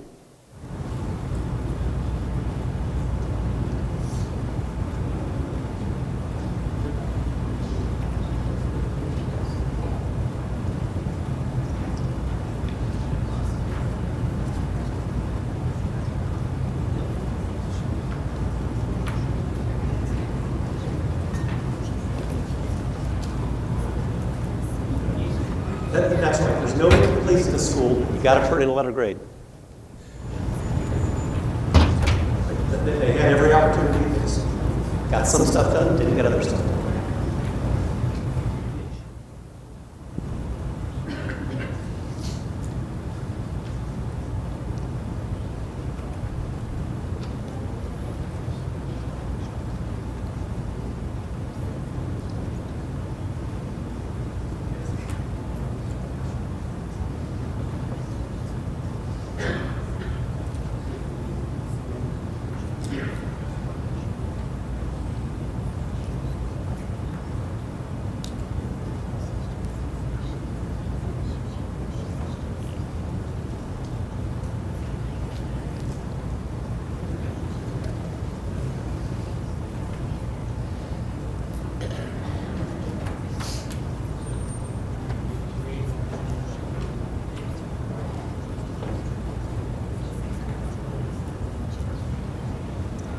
About 30 seconds, please.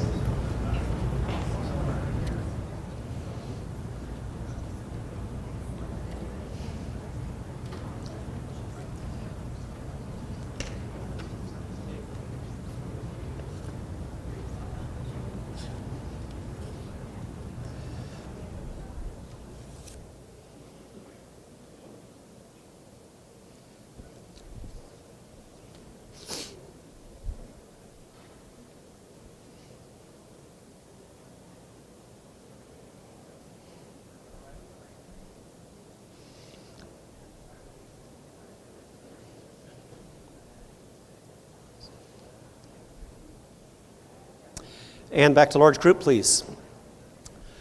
So, by show of hands, some of you already texted me, but let's just do show of hands. How many awarded this young man an F? Thank you for your honesty. That is exactly what happens when we take those missing assignments as zeros, particularly on a 100-point scale. How many a D?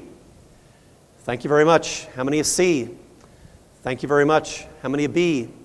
Thank you very much. How many an A? Thank you very much. So 2 minutes ago, we said the difference between the A and the F, the B and the D, was home environment or parental engagement or compliance or all those things which are reasonable hypotheses.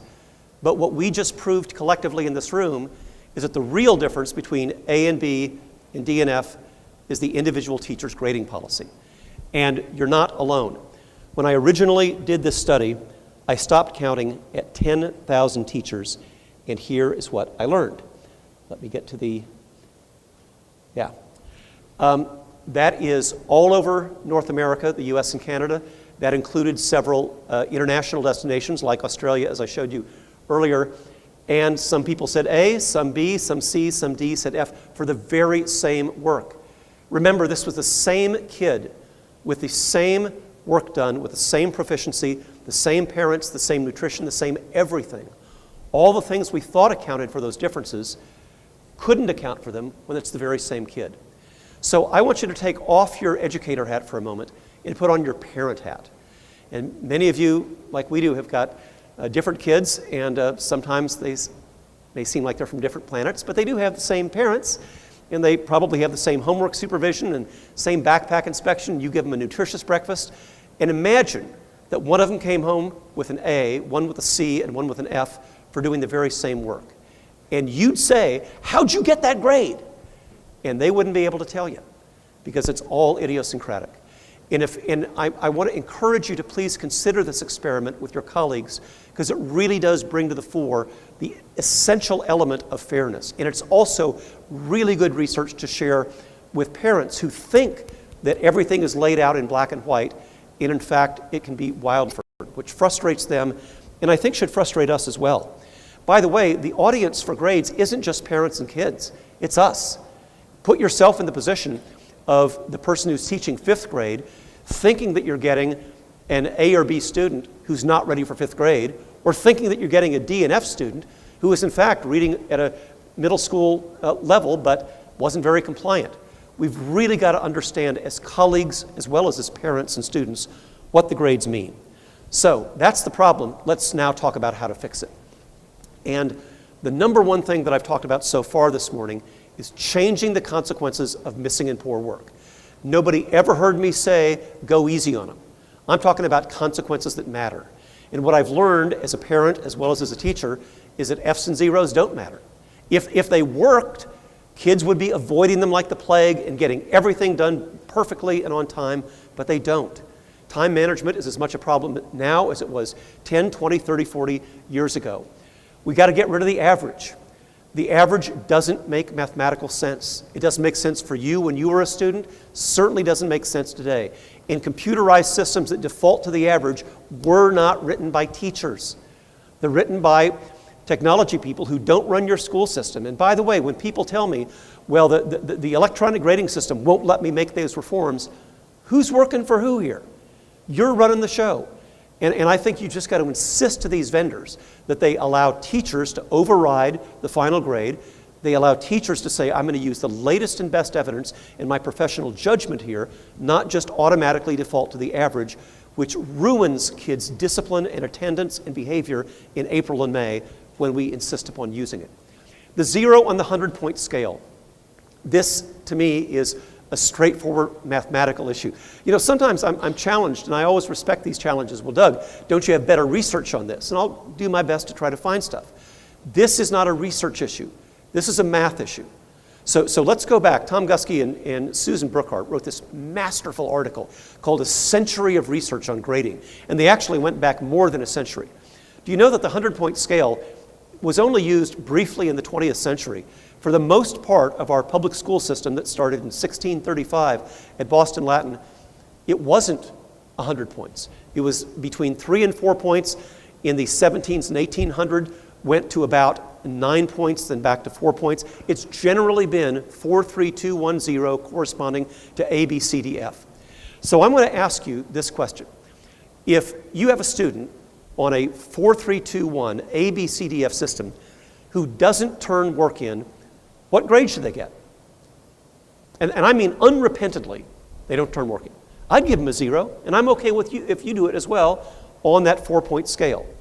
But if you're on a 90, 80, 70, 60 system, they get a 90 for an A, and an 80 for a B, and a 70 for a C, and a 60 for a D. What do they get if they don't turn work in? The same 0. Now wait a doggone minute. That is an interval error. I want to go back to the question I asked a minute ago. If we're back to the same 4-3-2-1 ABCDF system, and I asked you, what grade would they get if they don't turn it in? Did anybody in this room say, well, Doug, let's see, on further reflection, they should get a -6? Because after all, not turning work in is 6 times worse than a D. So if a D is 1, they don't get a 0. It didn't occur to anybody here. That would be silly. You've never given a -6 in your life. But that is exactly what happens when we award a 0 on the 100-point scale. It's mathematically inaccurate. It's not a research issue, it's a math issue. So I'm into old-fashioned practices. You go to the College of William and Mary that Thomas Jefferson graduated from, you see A, B, C, D, F grades. You look at the old 1700s at Harvard, A, B, C, D, F. You look at the early schools of New England, when public education, one of the great foundations of our country, where kids could get a free, it's enshrined in the Constitution in Massachusetts, a free and available public education for everybody, that's what they used. So I want to respectfully push back that 100-point grades are part of our history. That's only true if you think that the century in which the only computer in your school district was in the accounting office is the part of the history to preserve. It's just plain wrong. Late work. Change the consequences to getting it done. This is the Larry the Cable Guy's school of public education, in my view. Just get it done. And I'm not saying get it done at home. I have people tell me, well, that's part of what school should be all about. No, it isn't. The things that we take seriously, including competitive athletics, we practice with feedback together. Incentives for early work. We so misunderstand the psychological research on this that we're way too focused on punishment for inadequate work instead of incentives for having it done well and on time. That is why that early final system that I talked about worked so well. When students had the opportunity to earn free time, they did significantly better. The same thing as recently as this past semester, students who had the opportunity to do well, do work early or on time, got free time. The incentives, not just punishments, work. And finally, the menu system. If you've got the book Elements of Grading, I gave a middle school example of this, but you can do it at any level. Teachers are really angry and frustrated when they're told, retake, retake, retake, retake. It just becomes a paperwork drill. And students will come the last week of the semester with a wheelbarrow full of stuff that they should have turned in before, and it just becomes a paperwork drill. A far better idea, I think, is to create menus. Takes a little bit of extra time up front, but saves a ton of frustration later on in the semester. To say, you know, one way of showing proficiency is doing well on this assessment. Another way is designing a board game. Another way is designing an electronic game or an app. There's all kinds of things that you will determine that's grade level appropriate. Another way may be reading 4 authentic historical documents and explaining how they disagree and how they're similar to each other. Another way might reading 3 research papers and telling me about the scientific principles from those. I completely defer to you, but it doesn't have to be this emotional struggle of retake, retake, retake. The menu system makes students take responsibility for getting things done. These are all ways to improve grading systems in, I think, a thoughtful way. And I would just tell you this, if we don't get this right, then we can spend the next 10 years working on standards and curriculum and high tech, and it won't help if we don't have a rational feedback and grading system. It is one of the most effective, impactful things that we can do. So, you wanted practical ideas. Let's get out of the ivory tower, talk about some short-term wins, things that I've been seeing recently.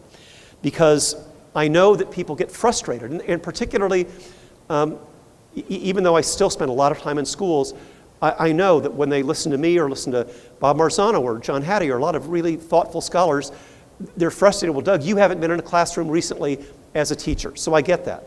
But the next best thing is I listen to you, and I observe very closely. And here are some things that I've tried to learn. I first of all want to make sure that I'm not just engaging students, but engaging the adults by asking, What would it be like to have fewer failures, fewer repeaters? And along with that, of course, goes more electives. And what would it be like to say, not the 5 to 7 year plan, how about this semester? What can we do this year?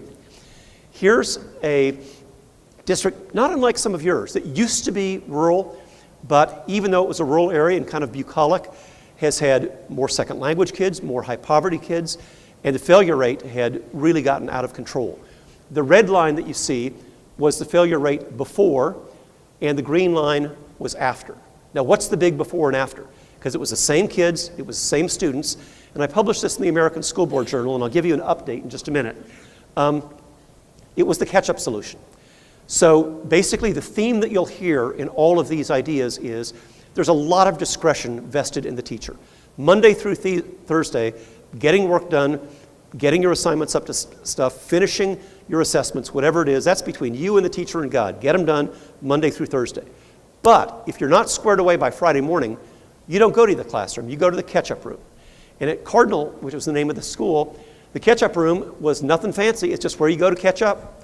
And the kids will whine and complain, well, you know, I've got 3 hours of homework. No, they don't. When they focus on it, they've got about 20 minutes, and they just get it done. It's never more than a couple of hours. And I know the objections. The objections are, well, those kids are missing Friday morning instruction. Friends, please look at the red line.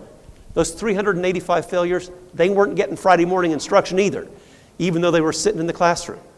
And so, yeah, it would have been better if they did it at home, just like it would have been better if they had an intact 2-parent family and a nutritious breakfast. All those things would have been better, but they didn't have them. And by simply moving to the catch-up room, look what happened. From 385 Fs to 15. They cut their suspensions in half. They even had a better attendance rate. Now, I know the other objection. Well, I know some kids it won't work for. Me too. I've had some of them as students. They're just unrepentant and belligerent. But that's 15 compared to 385. So I'm not saying it's perfect. I'm just saying it's pretty doggone good and worthwhile considering. Here, by the way, is the update. I called Mr. Pedersen, who's the superintendent, and I wanted to know what happened between the original publication date. Because just like you, I've seen way too many of these great stories that then fizzle out and are not sustainable. So 5 years later, I called Mr. Pedersen and said, what's happening? They have a choice system in this state where people vote with their feet. A net gain of more than $1 million by having students move to Cardinal instead of away from it. Dramatic reduction in failure and suspension remains. And here was interesting. He was very authentic about saying, today, faculty morale is better because we have more electives, we have fewer suspensions, we have better behavior. All these things were great. But Mr. Pedersen said it didn't start that way. There was deep suspicion, deep dissension when they started this catch-up idea. It's not going to teach personal responsibility. We're losing time on Friday morning. And he said, I grant that. I'm asking for a fair experiment, and then let the data speak. And if I'm wrong, I'll admit it in front of the faculty and everybody that I was wrong. But I'm asking for an experiment. And once he started that very modest approach, not my way or the highway, or not Doug said so we're going to do it, but a fair experiment, then and only then did faculty morale get better. So I really want you to take to the bank this fundamental principle that when it comes to educational change, behavior precedes belief. If you wait for buy-in, if you wait for belief, you'll be having the same conversation 5 years from now, like so many schools have been for the last 5 years. You try it, even if it's with one department or one class, then share the data, then you'll see other people come along. But this is not the only one. Let's take a look at some others. Some other practical ideas. I've talked about the ABCDF corresponding to 4, 3, 2, and 0. By the way, your computerized grading systems can be rescaled from 100 to 0 to 4 to 0. I recommend against using what other schools are doing, the minimum 50. To avoid that math error, some people will say, well, the lowest grade you can get is a 50. You will be in the newspaper the next day after that is announced with your editor saying, they're giving kids half credit for doing nothing. If I didn't show up for work, I wouldn't get half pay. So I've heard all that. Don't do that. You can still give a 0. Just make it an accurate 0 on a 4, 3, 2, 1, 0 scale. That way it's not the death penalty. It's a penalty, but it's not capital punishment. Get rid of averages. Minimize the weighting of homework. Here's an interesting empirical study that another school that I observed did. They had profound disagreements about homework, as I'll bet we do in this room. So 3 teachers teaching the same subject, same grade, had different weighting. One was 50%, one 20%, one 0%. And the hypothesis is, if you weight homework at 0%, then they're never going to learn anything. They'll never have an incentive to do anything. And they all had the same summative assessment. So if that theory is right, then the 50%, 20%, 0% ought to have declining summative assessment scores. As homework counts less, it ought to depress their final performance. It's not what happened. They were all 3 nearly identical. And what it did cause is the kids who had homework weighted at 0 did the homework worth doing. And they weren't embarrassed to ask questions about it, and they didn't cheat, and they didn't copy from somebody else, because they viewed homework as a way I can learn something and ask questions about it. You've probably seen, perhaps not here, but I will just tell you elsewhere in the country, a study that I read in Journal of Ed Psych, cheating is at a 20-year high, particularly in secondary schools. And that includes plagiarism, because kids don't know what it is, and a really interesting study published just a few weeks ago, you might have seen in Ed Week, asked kids these questions. Is cheating ever right? Absolutely no. 90+%, so no, cheating's all. And then they ask a series of questions. But what about if your friend didn't really sleep well last night? Fewer kids said cheating was wrong. Well, what about if your friend's parents are getting a divorce? Fewer kids said cheating was bad, and they go on and on and on. What if she's really anxious? What if you think she might be suicidal? Fewer and fewer kids said cheating was bad. In other words, the same kids who are very moralistic about it in the abstract are permitting cheating and allowing cheating morally in their mental calculus with all the conditions that are added to it. So one way of addressing this, I do believe cheating is bad, and I do believe we ought to have appropriate consequences, but you'd have a lot more constructive use of homework if the purpose of it was actually learning something. And I've already talked about the early final exam, enough said. So a big idea that I think we ought to make as part of this conversation is, why do we have standards-based grading in the first place? Now, I'm not guessing anybody's age in this room, but I am guessing some of you were here in the 90s when Ohio started the first standards-based set of standards first, the articulated standard, and then standards-based assessment. And Ohio did so because you decided as a citizenry that the bell curve should be rejected. Remember, the early 90s was the year that the bell curve was published, that you had one set of scholars saying, that's sorry, it's just the way that it is. It divides the rich and poor, divides the black and white, divides North American from South America. It's just the way that it is. And you had another set of scholars that said, no, the way that we evaluate everybody from drivers to pilots to brain surgeons is not based on the bell curve, but based upon standards of proficiency. And that's what we ought to start doing in schools. And you did that. You are a national leader in doing that. But too often, we forget what the foundation is. You know, Vince Lombardi would start football practice every year with the grizzled veterans saying, this is a football. And I think we ought to think about starting this year by saying, friends, remember, this is why we do standards. Because we rejected the bell curve in the 1990s. We rejected it as an amoral way to evaluate students. And it's really worse than that. It invalidates good performance. Because after all, if you don't beat this district, then you're just not good enough. And it validates bad performance. Well, we beat Cleveland, so I guess we're okay. It has nothing to do with that. It has to do with whether or not we are proficient. And I think you did that for all the right reasons.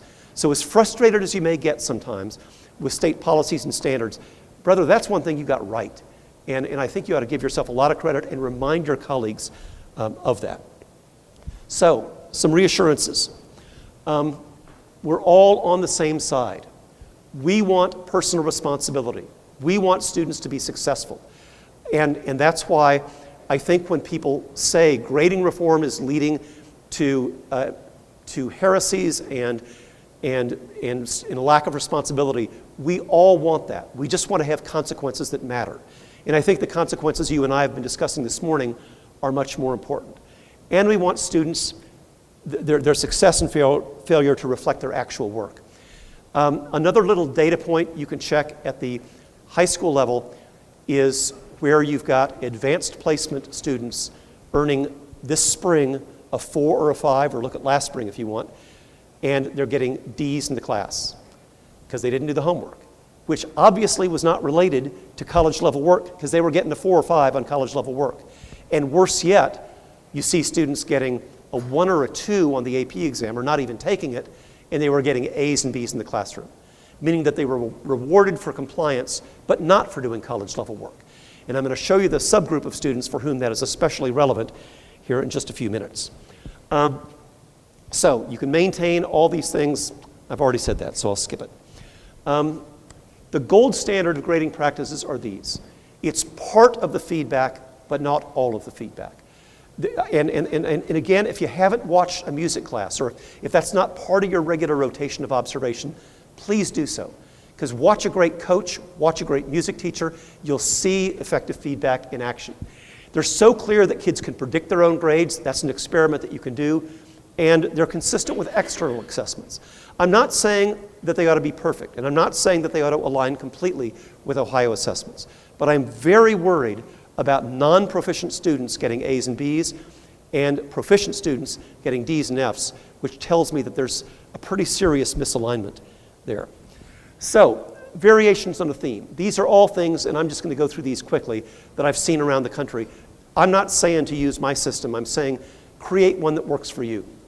So these are all ones that I've seen work. I'll just address them very, very briefly. We've already talked about catch-up solution.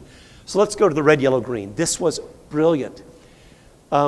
This is a school larger than a lot of yours, about 1,600 students. But the first semester they did this, they had 180 fewer course failures. Think of what that would mean, 180 fewer course failures.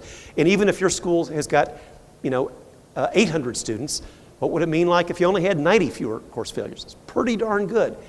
And every Thursday afternoon, the teachers had a yellow, red, and green report. Green's the default. Work squared away, doing well in class. Yellow, you're missing a couple of assignments. Red, you're missing several assignments and at risk of losing credit in this class. The counselors put it all together, not just teacher by teacher, they already knew that. They put it all together. One of the principles of professional learning communities is collective ownership. So I see not only my students, I knew that, but I see your students and your students. And I'm walking in my homeroom, in my advisory, maybe I'm just walking down the hallway and I'll say, well, young lady, you're on my yellow list. I'd like to see your backpack. You can't see my backpack. Yes, actually I can. That's a safety issue in this school, and I can see your backpack. They hate that. Oh, young man, you're on my red list. I not only want to see your backpack, I want to see your books, your pens. I want to see your assignment notebook. He hates that. How badly do they hate it? Badly enough to get their work done. This is not terribly sophisticated. I'm just saying that these are the kind of consequences that really matter to adolescents, and it's worthwhile doing. Moreover, looking at assignment notebooks, we know that organization and time management is one of the things that leads to better performance in school. I don't have time to look at 30 backpacks or to look at 30 assignment notebooks, but I can look at 5 or 6 of them, and it made a terrific difference. But if you don't like those, try this one. This was the quiet table, and we have Amtrak in the Northeast, and when I go from Boston to New York, if you're in the quiet car and you so much as type loudly, people will shush you. So quiet means quiet. And at these schools, they didn't have the extra academic advisory time that I talked about earlier. All they had was lunch. But if your work's not squared away, you're at the quiet table. Or another school even had what they called the get it done room, and that's where you had lunch and got it done. It's not perfect. It's only 20 or 25 minutes. But 20 or 25 minutes a day can make the difference between failure and success when it comes to getting work done or asking for help. Coach's Corner, this was great. There are some schools, maybe including here, where coaches are very revered. And unfortunately, in a lot of academic accountability systems, we don't pay any attention to them. And the coaches wanted to be part of the solution. They started Coach's Corner, where, uncomfortably enough, you would finish your work sitting on the gym floor. You see the continuation of the theme, not coddling, not being nice, being rigorous, but it made it very clear that the coaches were part of the academic team, and that's where you went to get work done. As soon as your work is done, you're back in class. Or the lessons from kindergarten.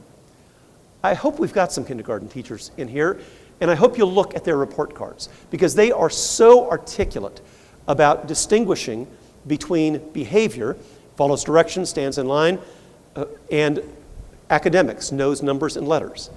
Why in the world aren't we that clear in later elementary grades in middle and high school? When not getting work done, or not being organized, or not following directions, we call algebra or history. If it's really important to be organized and follow directions, let's call it being organized and follow directions. And I know schools that, just like kindergarten, have what they call citizenship grades, so they're really clear about, and parents know and students know, here's what you need to work on behaviorally that will lead to better performance academically. Now, so those are all the variations in the theme. Let's just conclude with a couple of other things. You asked me, well, what do I do if kids still haven't turned work in? I've got to assign a final grade. You're right, you do. And I think you evaluate the work that you have. Imagine, for example, that a student transferred in from out of town. You wouldn't have a portfolio of stuff. Hardly ever do I see that. You just got to work with what you've got, the latest and best evidence.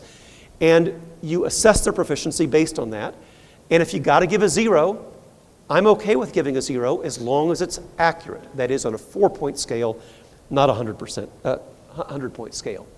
So I want to give you just a couple of minutes at your tables to address these questions.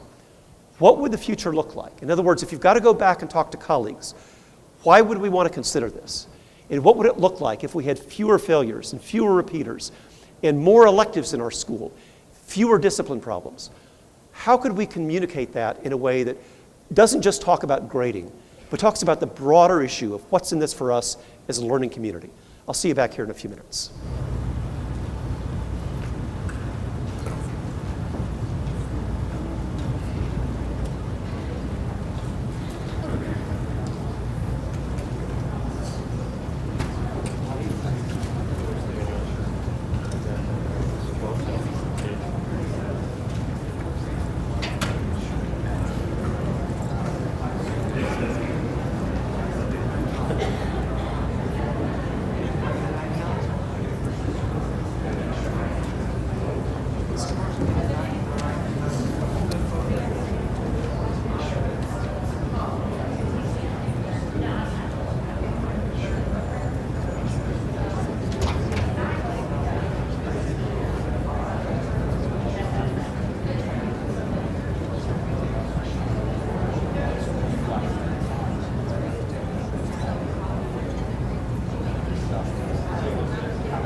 About one more minute, please.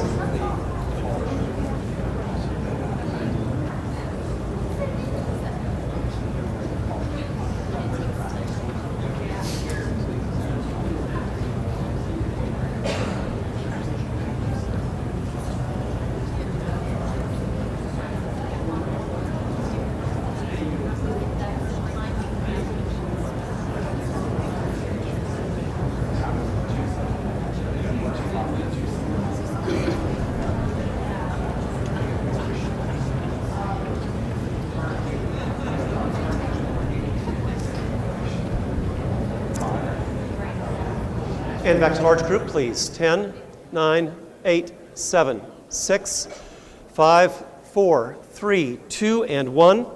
So we're going to take our break in about 5 minutes, but I want to make sure that I finish this stuff up and also organize the afternoon for you.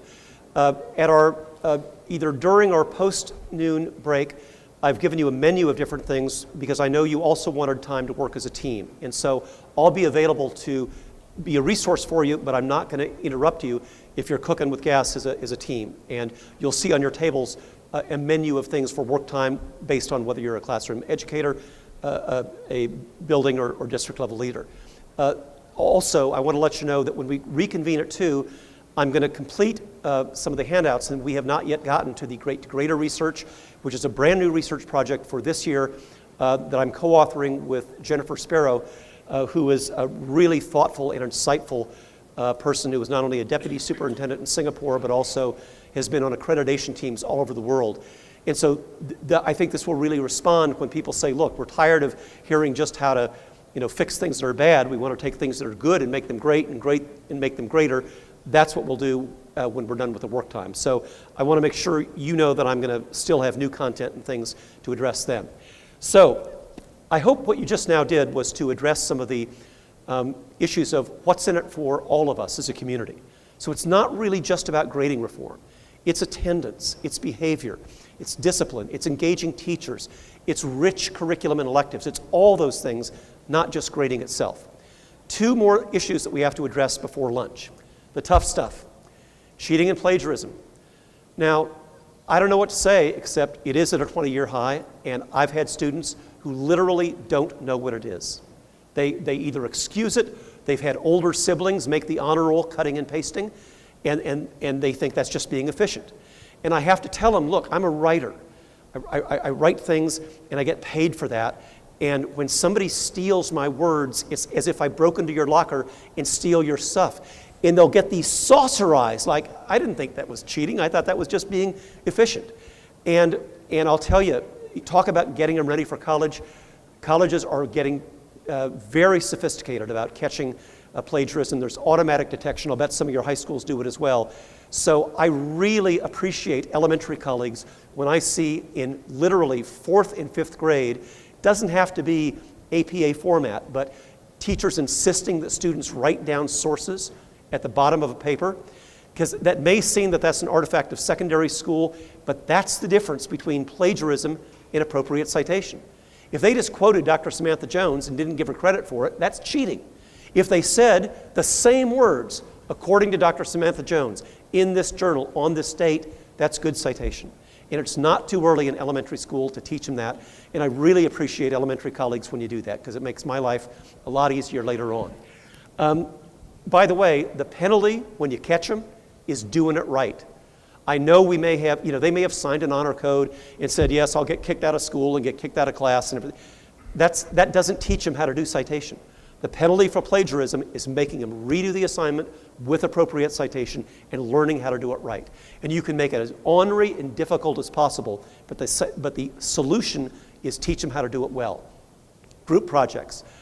I'll bet you as students have been burned on these, where one of 2 things happened. Either you didn't get the grade you should have because somebody else dropped the ball, or somebody who didn't trust you said, trust me, I've got this covered because I got burned on the last group project. So it's the opposite of collaboration.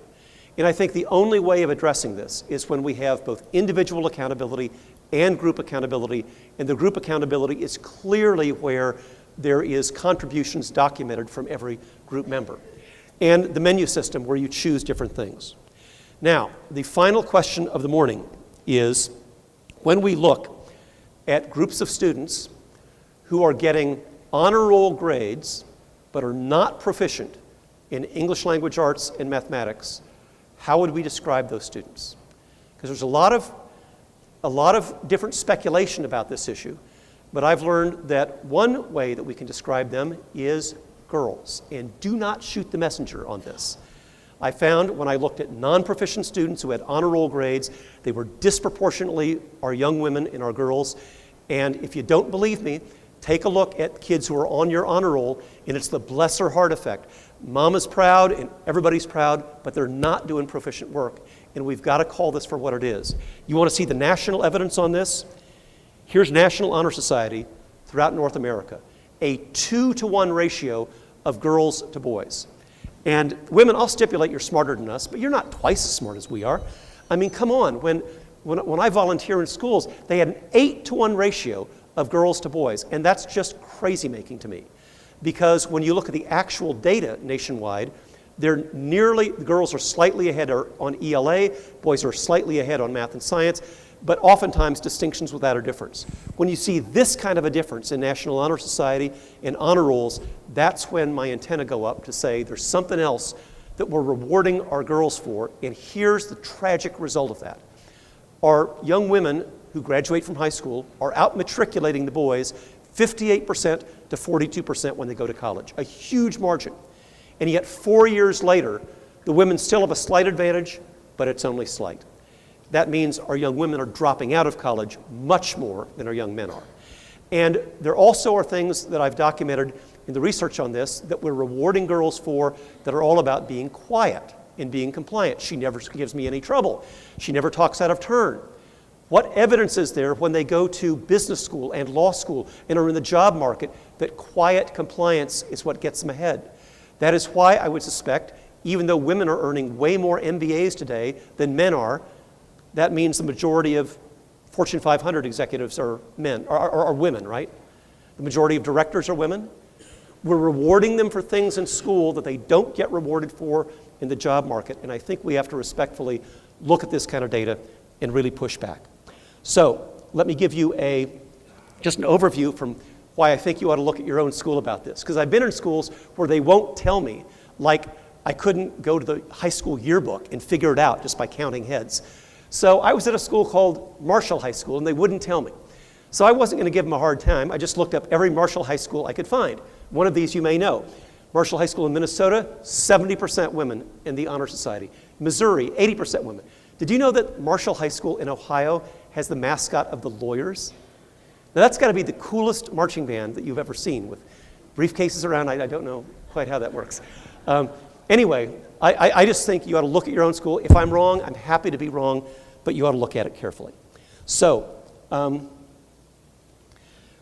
what I'd like to ask you to maybe think about over lunch is, what are the objections that you might run into for what we've discussed this morning? And let's think about not making this a struggle, but how we can have a thoughtful, respectful, and engaged conversation. Then you'll be able to have your lunch in peace. We'll have our work time at 1 o'clock, and I'll kind of check in with you, and I'll also be a resource with you.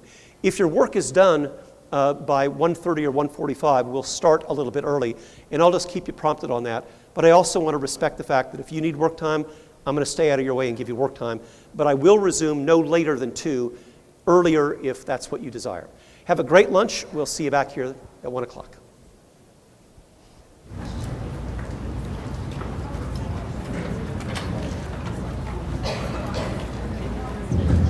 Okay, we are going to break for lunch.